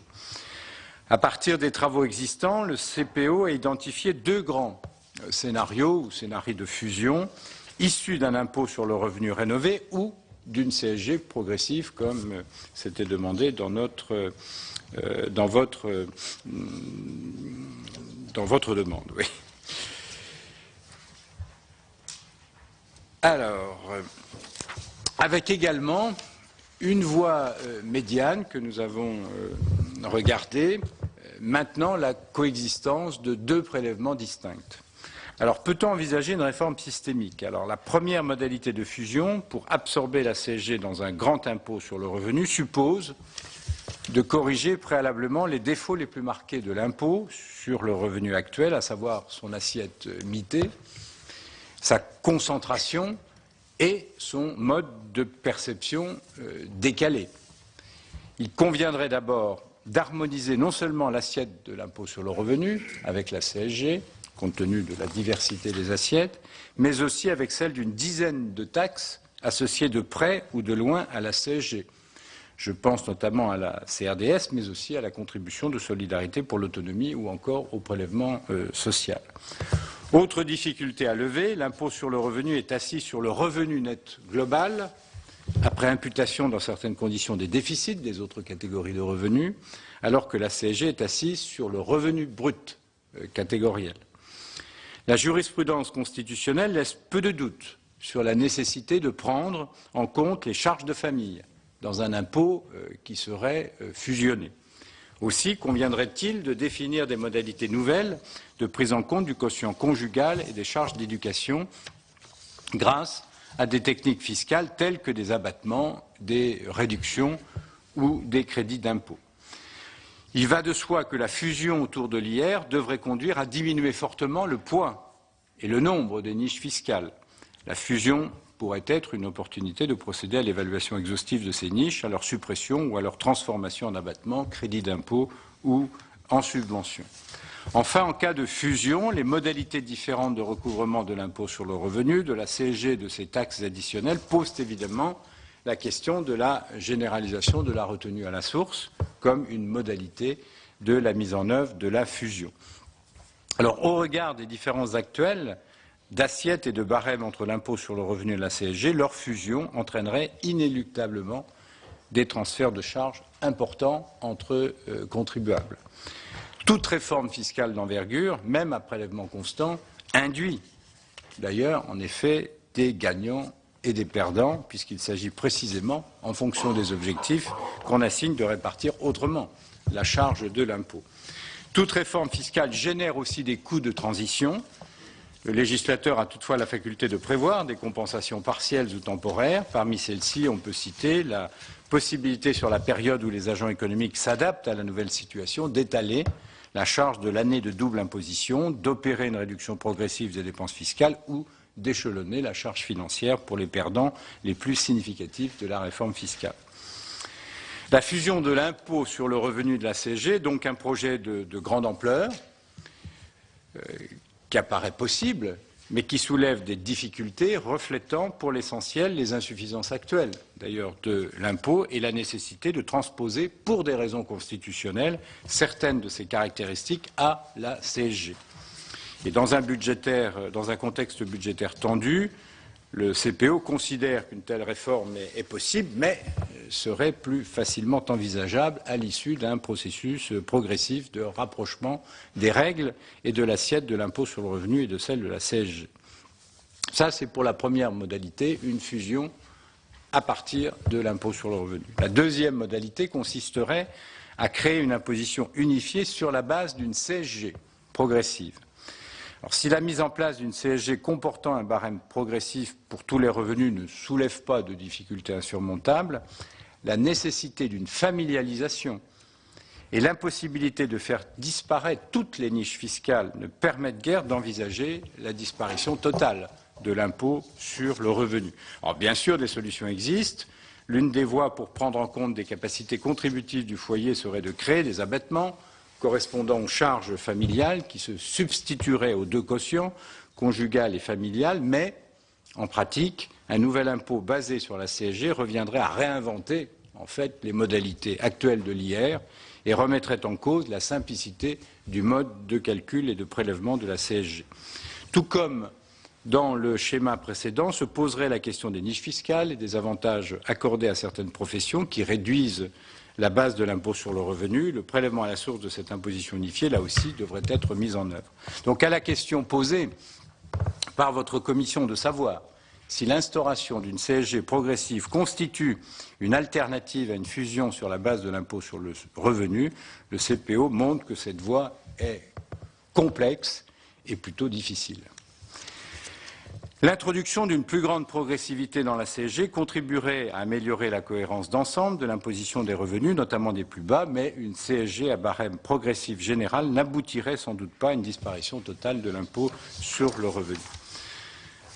Alors nous avons regardé aussi une voie médiane s'appuyant sur la dualité du système d'imposition actuel à partir du moment où elle nous paraît intéressante à examiner. À défaut d'une réforme d'ampleur, un ensemble cohérent de réformes à prélèvement constant, et nous raisonnons toujours à prélèvement constant, pourrait donner une meilleure lisibilité à l'imposition des revenus. Alors, parmi ces pistes, l'élargissement de la base de l'impôt sur le revenu constitue une priorité. Le CPO, ce n'est pas nouveau d'ailleurs, recommande de supprimer un nombre significatif des 190 dépenses fiscales affectant le rendement de l'impôt sur le revenu recensé dans le projet de loi de finances pour 2015 pour un montant de 34 milliards d'euros. Ces principales dépenses et leurs coûts figurent au tableau 5 de la page 39 du rapport. Or, il n'est pas réaliste de penser que toutes pourraient être supprimées. Bon, il y a des dépenses fiscales qui ont leur justification. Mais de manière volontariste, des objectifs chiffrés et programmés dans le temps pourraient être fixés, par exemple une réduction de 10% par an de leur montant. L'imposition contemporaine des revenus, en fait l'imposition sur les revenus courants, permettrait de pallier les défauts du paiement actuel de l'impôt. Son décalage dans le temps est très pénalisant pour certains contribuables, notamment pour les plus modestes et pour ceux qui connaissent de fortes variations de revenus lorsque, par exemple, ils perdent leur emploi ou partent à la retraite.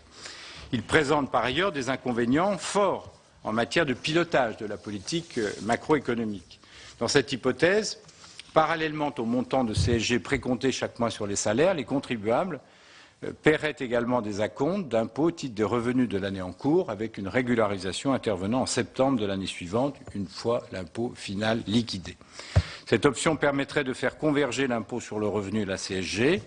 On ne peut éluder le fait qu'elle nécessiterait de bien apprécier sa mise en œuvre, notamment pour lisser les conséquences de l'année de transition, cette année blanche où il faudrait à la fois taxer les revenus de l'année en cours et évaluer ceux qui doivent éventuellement l'être au titre de l'année précédente. Alors, le rapport aborde d'autres sujets, je ne fais que les citer, par exemple l'exploration des voies d'une imposition individuelle optionnelle à l'impôt, l'éventuel plafonnement du quotient conjugal, à l'instar du quotient familial, ou l'adaptation de la fiscalité des familles en réexaminant le bien-fondé de certaines demi-parts. Je n'évoquerai ici que quelques points qui nous sont apparus plus importants et correspondant à la demande que vous nous aviez formulée. Ne faudrait-il pas rendre la CSG universelle et plus progressive? Aujourd'hui, les retraités ou les chômeurs modestes bénéficient d'une exonération ou d'un taux réduit de la CSG.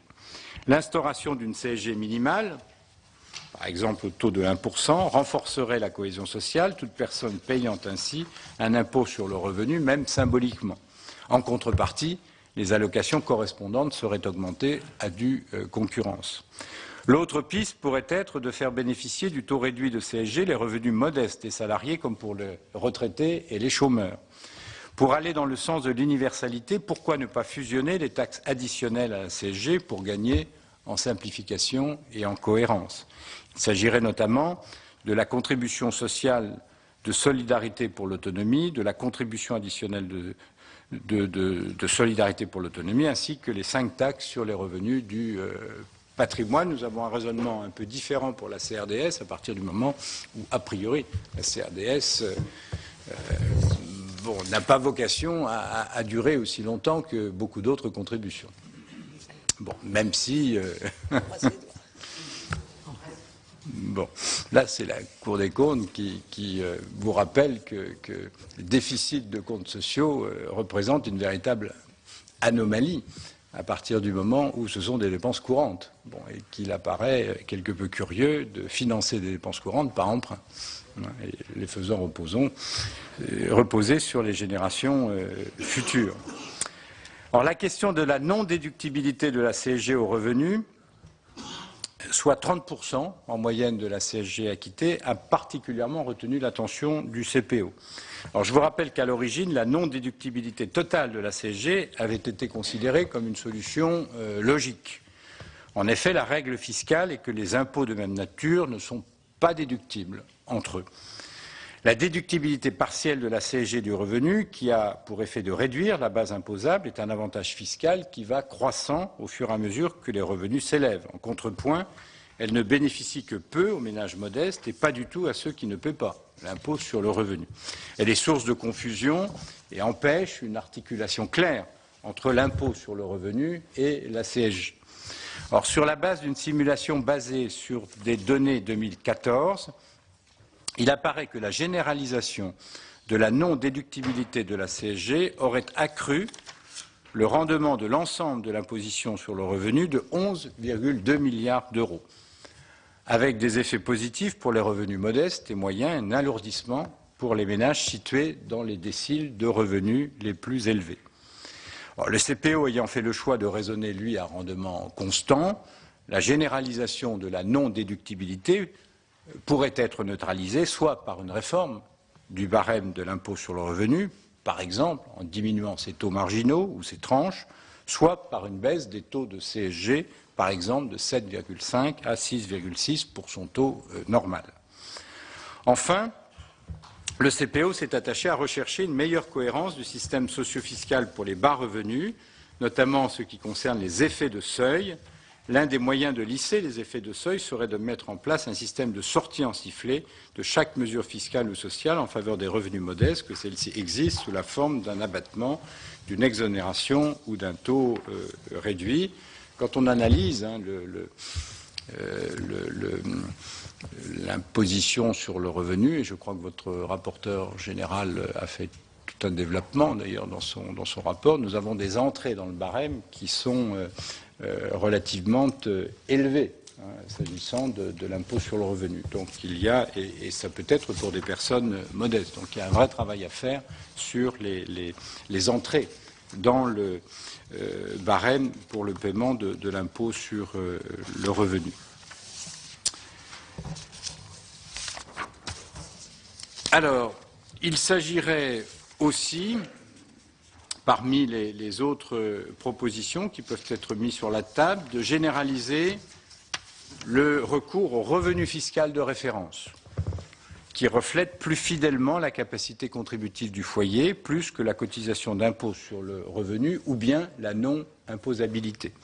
Il pourrait progressivement devenir la référence pour l'octroi d'un avantage fiscal ou social quand celui-ci se fonde sur des critères de ressources. C'est d'ailleurs le RFR qui sert, à partir de 2015, à calculer le taux de CSG applicable aux retraités. Il a permis d'éviter qu'environ 500 000 retraités à revenus relativement élevés mais bénéficiant de réductions d'impôts importantes ne bénéficient du taux réduit de CSG. À l'inverse, 700 000 personnes supplémentaires ont été rendues éligibles au taux réduit de CSG plutôt qu'au taux plein. On peut dire que le panorama des réformes pour corriger les défauts de l'imposition des revenus en France est finalement assez vaste. Ces réformes structurelles peuvent apparaître aujourd'hui nécessaires dans leurs objectifs pour refonder un pacte fiscal issu d'un impôt ancien, la progressivité émoussée d'une contribution plus récente, mais fondamentalement proportionnelle. Avant de conclure, je souhaite évoquer deux considérations de méthode. En premier lieu, il faut rappeler que toute réforme fiscale d'envergure entraîne des transferts de charges entre ménages, puisqu'il s'agit précisément d'ailleurs de répartir autrement la charge de l'impôt en fonction des objectifs qu'on assigne. Mais il est possible de les amortir, de les étaler dans le temps, en maintenant parfois des règles préexistantes ou en compensant certaines pertes par d'autres avantages sous forme d'allocation ou de crédit d'impôt. Dans le même esprit, un dispositif de filet fiscal permettrait à revenus inchangés de garantir que l'impôt n'augmenterait pas sensiblement d'une année à l'autre afin d'échelonner les modifications significatives dans la situation des contribuables. Il y a un certain nombre de pays qui ont engagé des réformes fiscales d'ampleur, qui ont eu recours à ce type de pratique. En second lieu, il importe d'insister aussi sur le temps nécessaire à la préparation et à la mise en œuvre des réformes, comme nous l'enseignent les exemples étrangers que nous avons étudiés, où les réformes se sont souvent étalées sur plusieurs années. En définitive, si je devais résumer, une fusion à terme de l'impôt sur le revenu et de la CSG est possible. Elle est complexe à mettre en œuvre, à la fois pour des raisons juridiques et dans le contexte économique et budgétaire actuel. Elle est encore plus difficile si on souhaite s'appuyer sur la CSG. Elle apparaît plus praticable si on souhaite s'appuyer sur l'impôt sur le revenu. C'est pour cela que nous avons exploré la piste moins étudiée, mais qui nous paraît prometteuse, d'une complémentarité cohérente des deux régimes d'imposition. Des réformes à court et moyen terme peuvent être envisagées à prélèvement constant sans attendre un changement global du système. Et dans cette perspective, nous avons identifié, mis sur votre table de réflexion, plusieurs priorités pour corriger les défauts les plus patents du système actuel. Les priorités nous paraissent être la mise en place d'une imposition contemporaine sur les revenus, donc une imposition sur les revenus courants de l'année, toujours de réduire le poids des dépenses fiscales dans l'impôt sur le revenu, d'universaliser et de rendre plus équitable la CSG, de supprimer la déductibilité de la CSG pour mieux articuler les deux impositions en baissant, bien évidemment, à partir du moment où résonne à prélèvement constant, à due concurrence l'impôt sur le revenu ou les taux de CSG afin d'assurer la neutralité de la mesure sur le plan budgétaire et pour le contribuable. Voilà, Madame la Présidente, Messieurs les rapporteurs généraux, Mesdames et Messieurs les sénateurs, les quelques précisions que je souhaitais apporter en présentation de ce rapport, je crois, qui vous a été remis. Merci, Monsieur le Président. Voilà, tel qu'il nous a été remis, et il a été remis à nos collègues en début de séance. Merci beaucoup. Je vais donner successivement la parole à notre rapporteur général, Albéric de Montgolfier, ensuite à Jean-Marie Van Lerenberg, rapporteur sécurité générale à la Commission des affaires sociales. Ensuite, je vous poserai 2 ou 3 petites questions avant d'ouvrir les débats à tous nos collègues qui souhaitent des précisions ou apporter un complément. Monsieur le rapporteur Albéric de Montgolfier, vous avez la parole. Merci Madame la Présidente. Mes chers collègues, merci Monsieur le rapporteur général de la Commission des affaires sociales. Merci Monsieur le Président de cette présentation. Donc c'est un beau rapport pour fêter le centenaire de la réforme de 1914-1917. Et j'ai appris à cette occasion que le Sénat, en fait, s'était largement opposé à la réforme Caillaux, puisqu'il avait mis en place très progressivement l'impôt sur le revenu. Donc on est en plein dans cet anniversaire. Et c'est vrai qu'en 100 ans, notre système s'est complexifié. Le rapport du CPO le souligne à de nombreuses reprises. Donc je crois que c'est un rapport extrêmement complexe, sur un impôt qui est extrêmement complexe et qui s'est complexifié, vous l'avez souligné. Et je voudrais d'abord rappeler en effet le contexte dans lequel la Commission des finances avait l'année dernière saisi le Conseil des prélèvements obligatoires. C'était à la suite d'un certain nombre d'annonces. Je me souviens d'avoir participé à des réunions avec le Premier ministre Jean-Marc Ayrault de l'époque, où on nous annonçait une remise à plat du système fiscal et finalement les conclusions du groupe de travail sur la fiscalité des ménages étaient finalement relativement modestes. Et depuis, est quand même intervenue une réforme, puisque dans la loi de finances est intervenue la suppression de la première tranche à 5,5%. Mais le système ne s'est pas amélioré en visibilité. On l'avait d'ailleurs souligné ici en séance et dans le rapport de la Commission des finances, puisqu'on a eu recours à un mécanisme complexe de la décote qui rend finalement notre système peu lisible. Donc moi, je partage très largement, à titre personnel, les conclusions de la Cour, du CPO plutôt, quant au caractère extrêmement complexe de notre impôt, quant à sa faible lisibilité. Quand on regarde aujourd'hui la CSG, par exemple, elle est déductible à 98,5% sur le revenu de remplacement. Plus personne n'y comprend rien. Et en tous les cas, il est extrêmement difficile pour un contribuable de comprendre les problèmes d'entrée, les effets de seuil, les mécanismes de la décote, le mécanisme de la déductibilité partielle de la CSG, etc. Donc, bon, tout le monde l'a bien compris. Le Conseil considère, vous l'avez bien rappelé, qu'il est extrêmement difficile de fusionner l'impôt sur le revenu et la CSG. Donc, je ne vais pas revenir sur une conclusion que finalement je partage. L'intérêt du rapport est aussi de faire lever un certain nombre de tabous. Je pense en particulier au tabou selon lequel l'impôt ne serait pas progressif, et en particulier la CSG CSG ne serait pas du tout progressive. Vous l'avez rappelé à l'instant, Monsieur le Président, il y a des taux différenciés de CSG, il y a un certain nombre de revenus qui sont exonérés de la CSG, et finalement, il y a dans la CSG une certaine progressivité, même si elle n'est évidemment pas aussi importante qu'une CSG qui comporterait des tranches. Donc moi, mes questions vont être extrêmement brèves, et elles vont simplement se centrer sur les aménagements que vous proposez ou que vous suggérez en vue de mieux articuler l'IR et la CSG. Je pense que c'est des ajustements qui permettraient de gagner en lisibilité. La première question portera donc sur la question des assiettes. Est-ce que vous avez, dans le rapport, souligné qu'il y avait évidemment, en matière d'impôt sur le revenu d'une part et de CSG d'autre part, des assiettes extrêmement différentes et avec des écarts importants.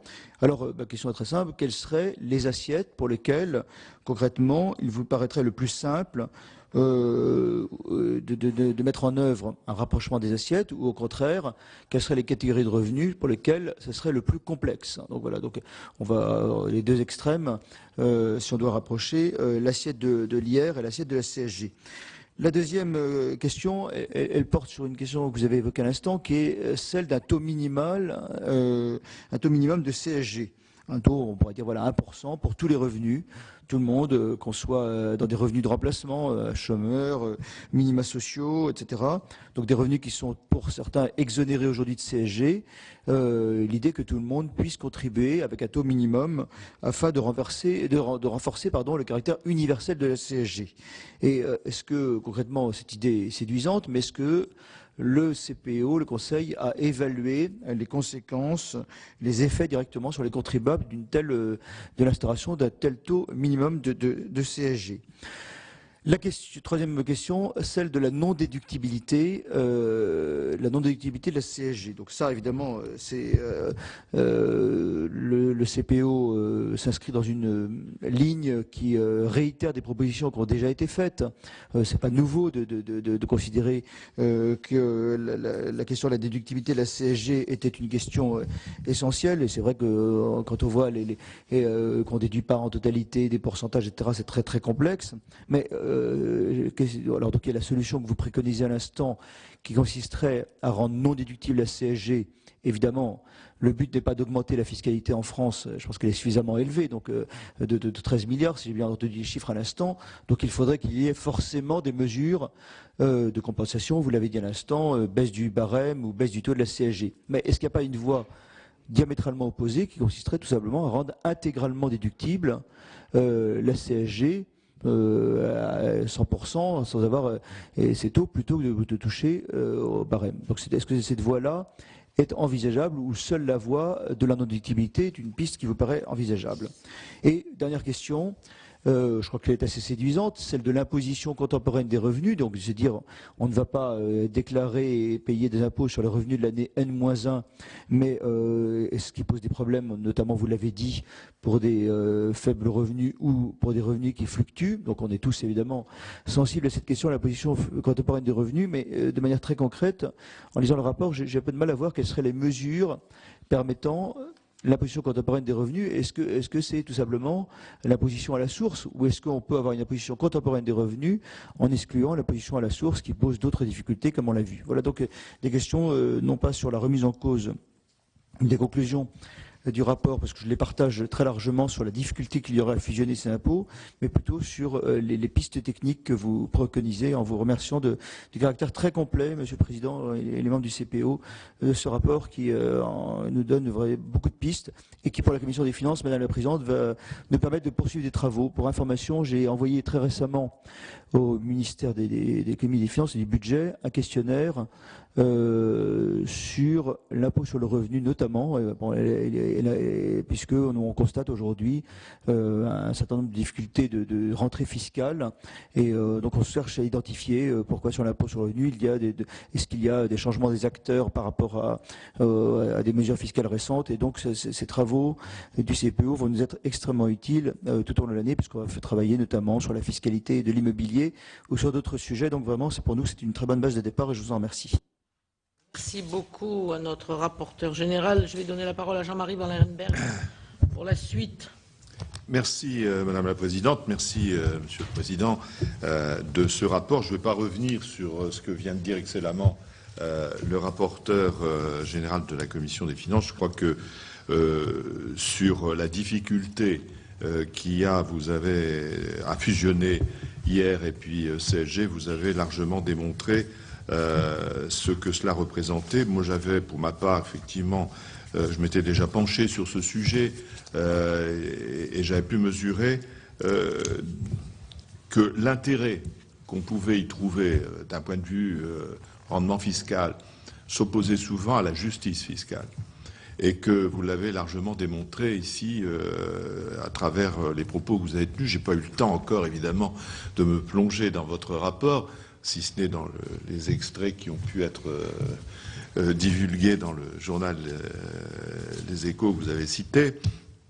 Mais je m'en tiendrai donc à une seule question qui concerne plus précisément la protection sociale. Vous avez suggéré de refondre les taux de CSG sur les revenus de remplacement pour prendre en compte l'ensemble des revenus sans différenciation.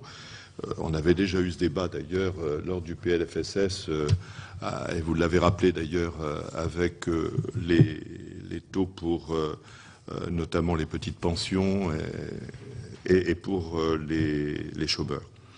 Alors la question c'est: est-ce que vous pensez que l'affirmation prélèvement et prestations font système, vous l'avez évoqué dans ce rapport, est-ce que vous pensez que c'est exact?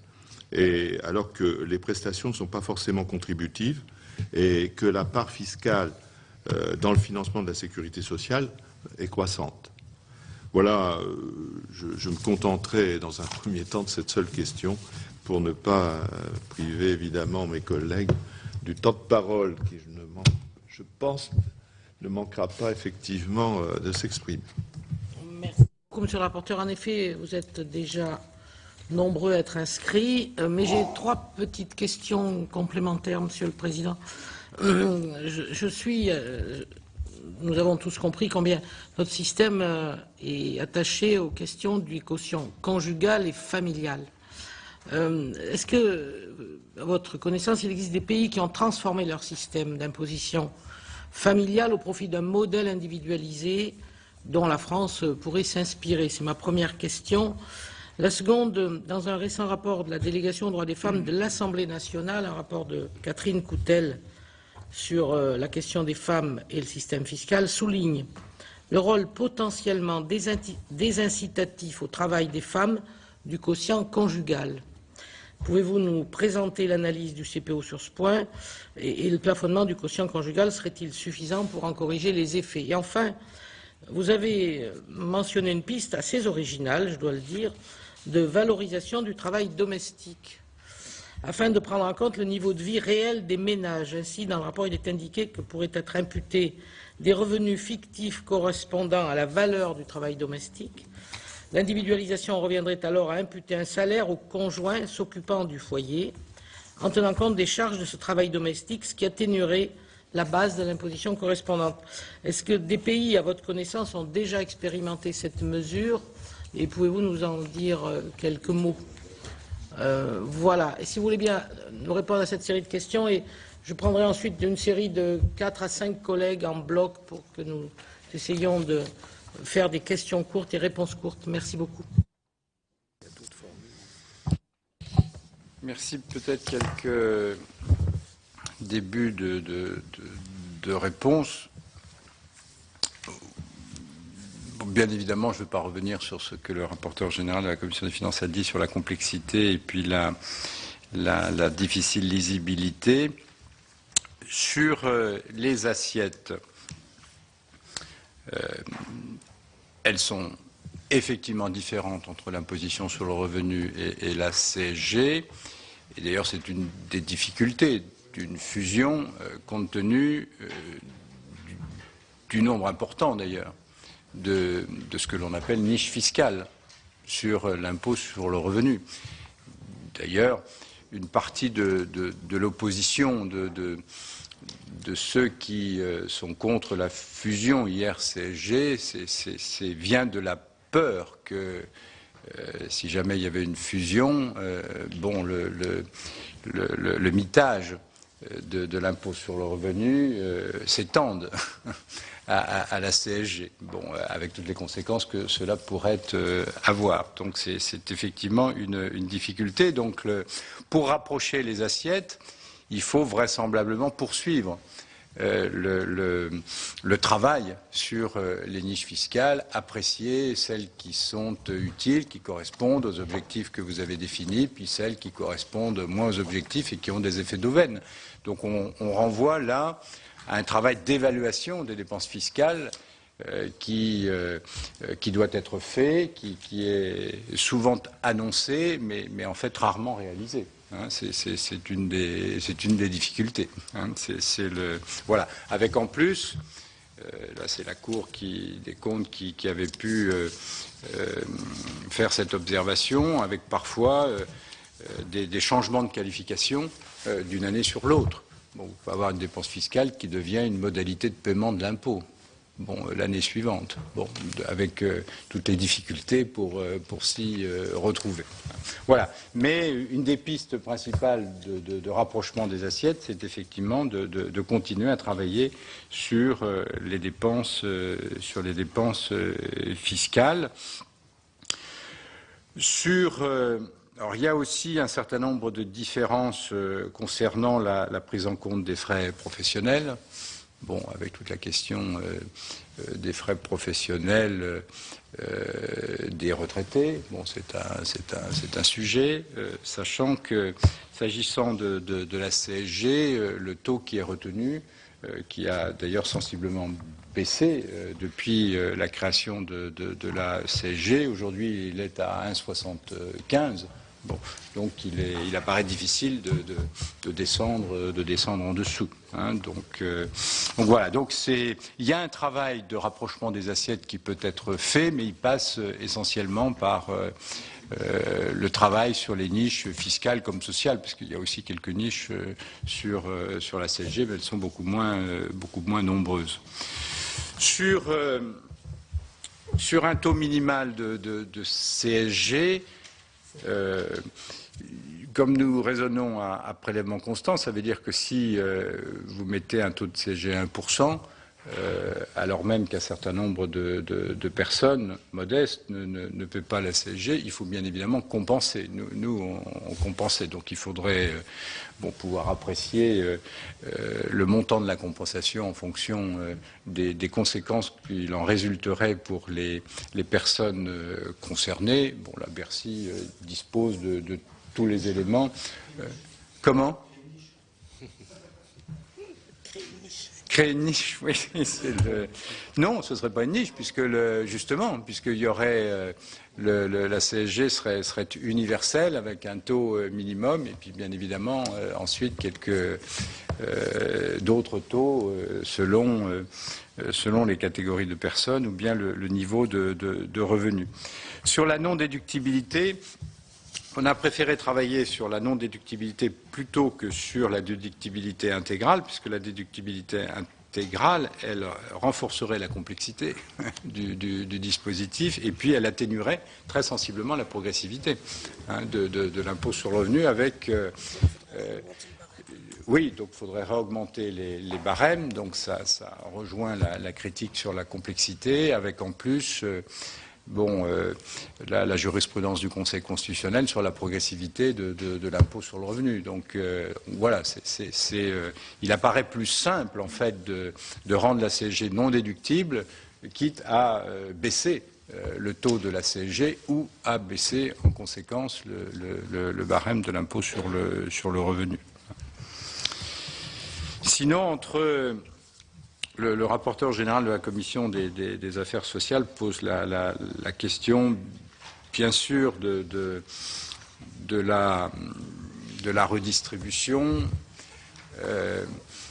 et ce qui permet d'assurer cette redistribution, sachant que la redistribution aujourd'hui, là beaucoup de travaux, y compris ceux du CPO, le montrent, la redistribution est davantage assurée par les prestations que par l'imposition, hein, dans une proportion de 60-40, 61 et 39. Hein.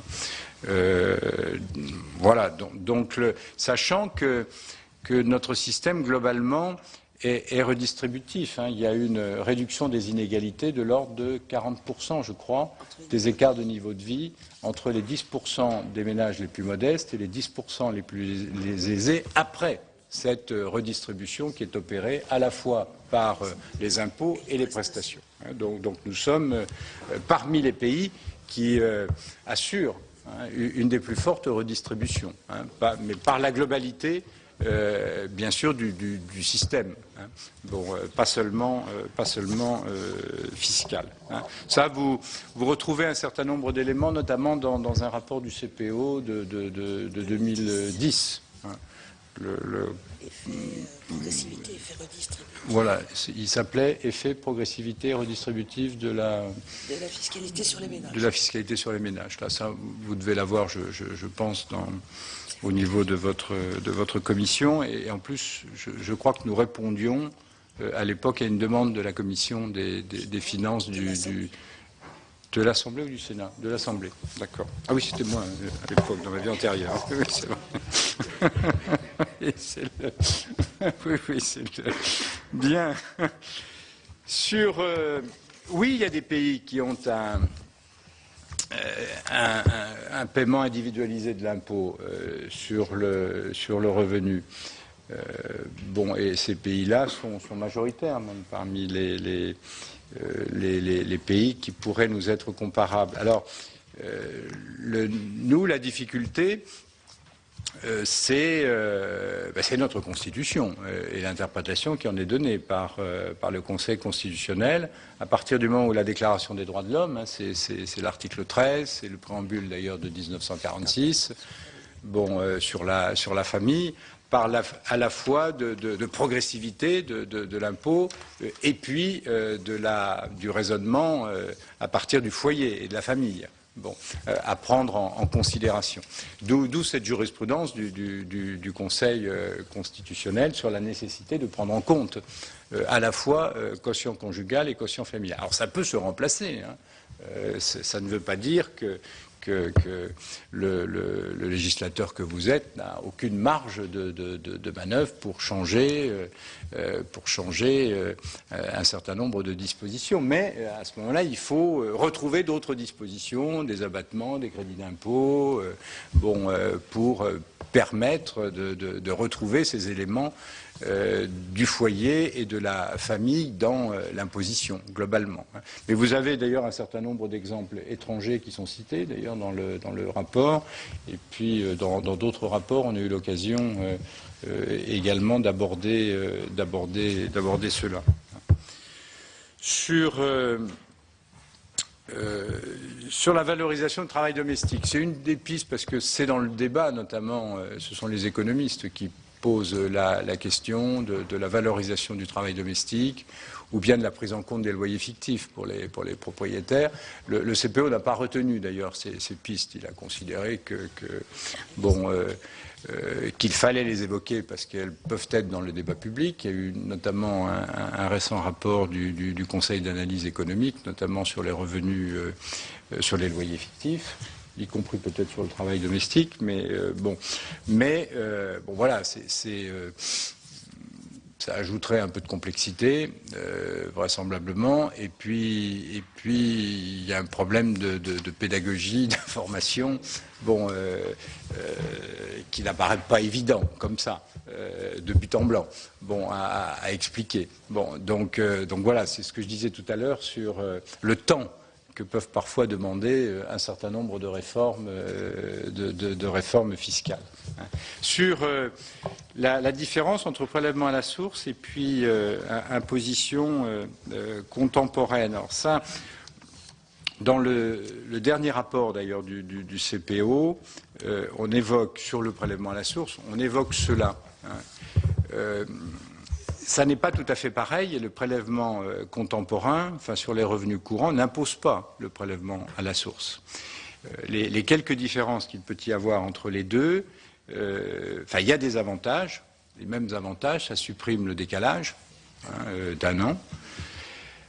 Il n'y a pas de tiers payeur, c'est-à-dire vous n'êtes pas obligé de faire le prélèvement à la source et vous n'êtes pas obligé de faire intervenir l'entreprise dans le dispositif, puisque le contribuable continuerait à adresser son paiement à la DGFiP, à Bercy, et tous les revenus sont concernés. Vous n'auriez pas cette distinction qu'on est obligé de faire dans le prélèvement à la source entre les salariés, d'une part, et puis les professions libérales ou autres, pour lesquelles c'est plus compliqué.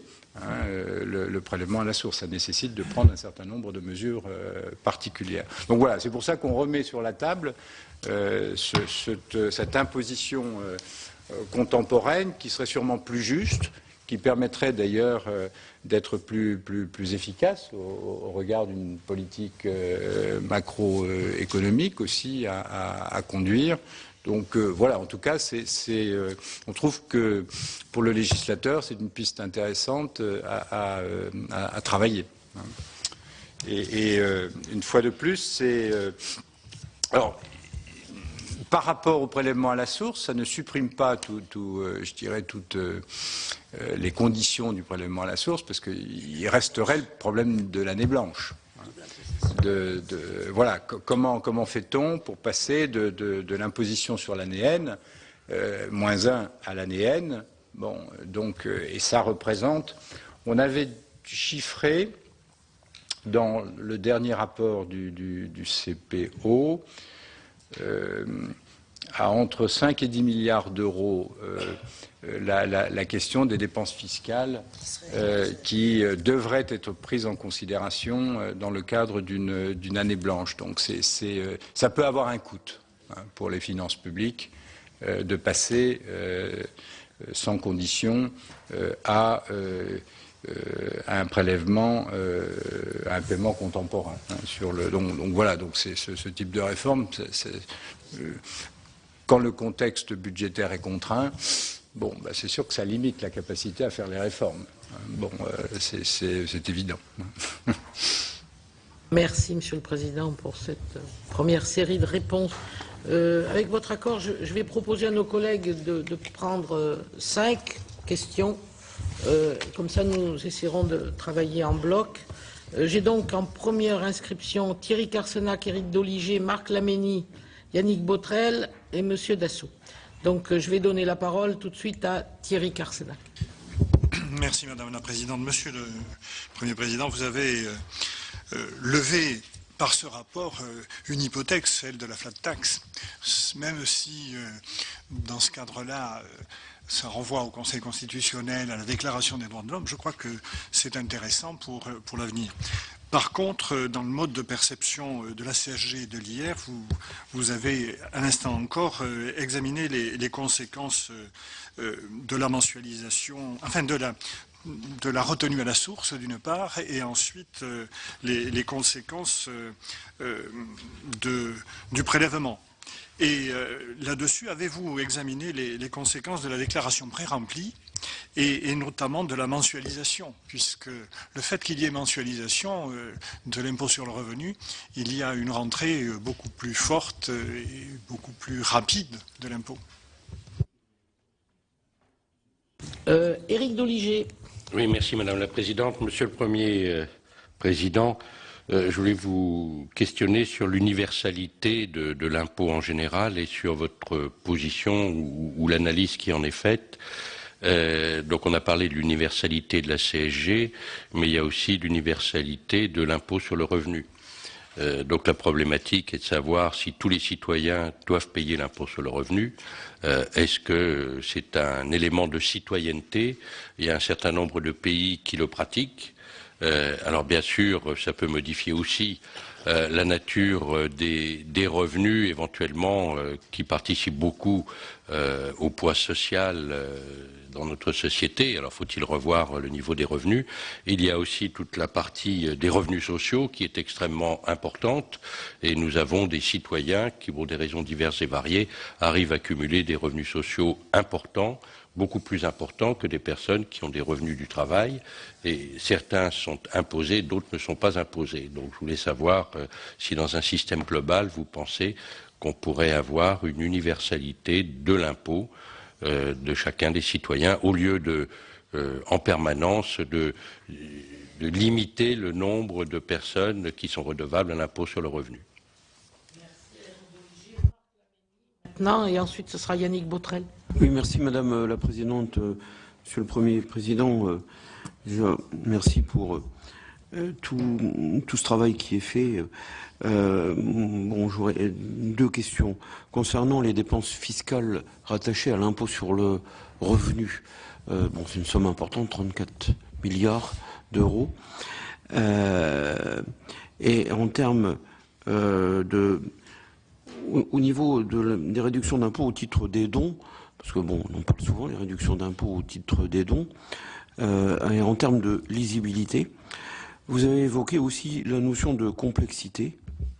On peut le partager parce que et ma deuxième question, ça serait concernant la fraude, parce que bon, il y a des déclarations, beaucoup font encore en déclaration papier. On fait partie, déclaration papier. Après, les déclarations en ligne, c'est un autre système, bon, avec ses limites, je pense. Et la lutte contre la fraude, parce que je pense que ça existe toujours malheureusement. Voilà, c'était mes questions. Je vous remercie. Merci Madame la Présidente. Oui, Monsieur le Président, dans la conclusion du rapport, vous écrivez, CPO écrit, l'imposition gagnerait en lisibilité et en équité si l'impôt sur le revenu était débarrassé du plus grand nombre possible de niches fiscales.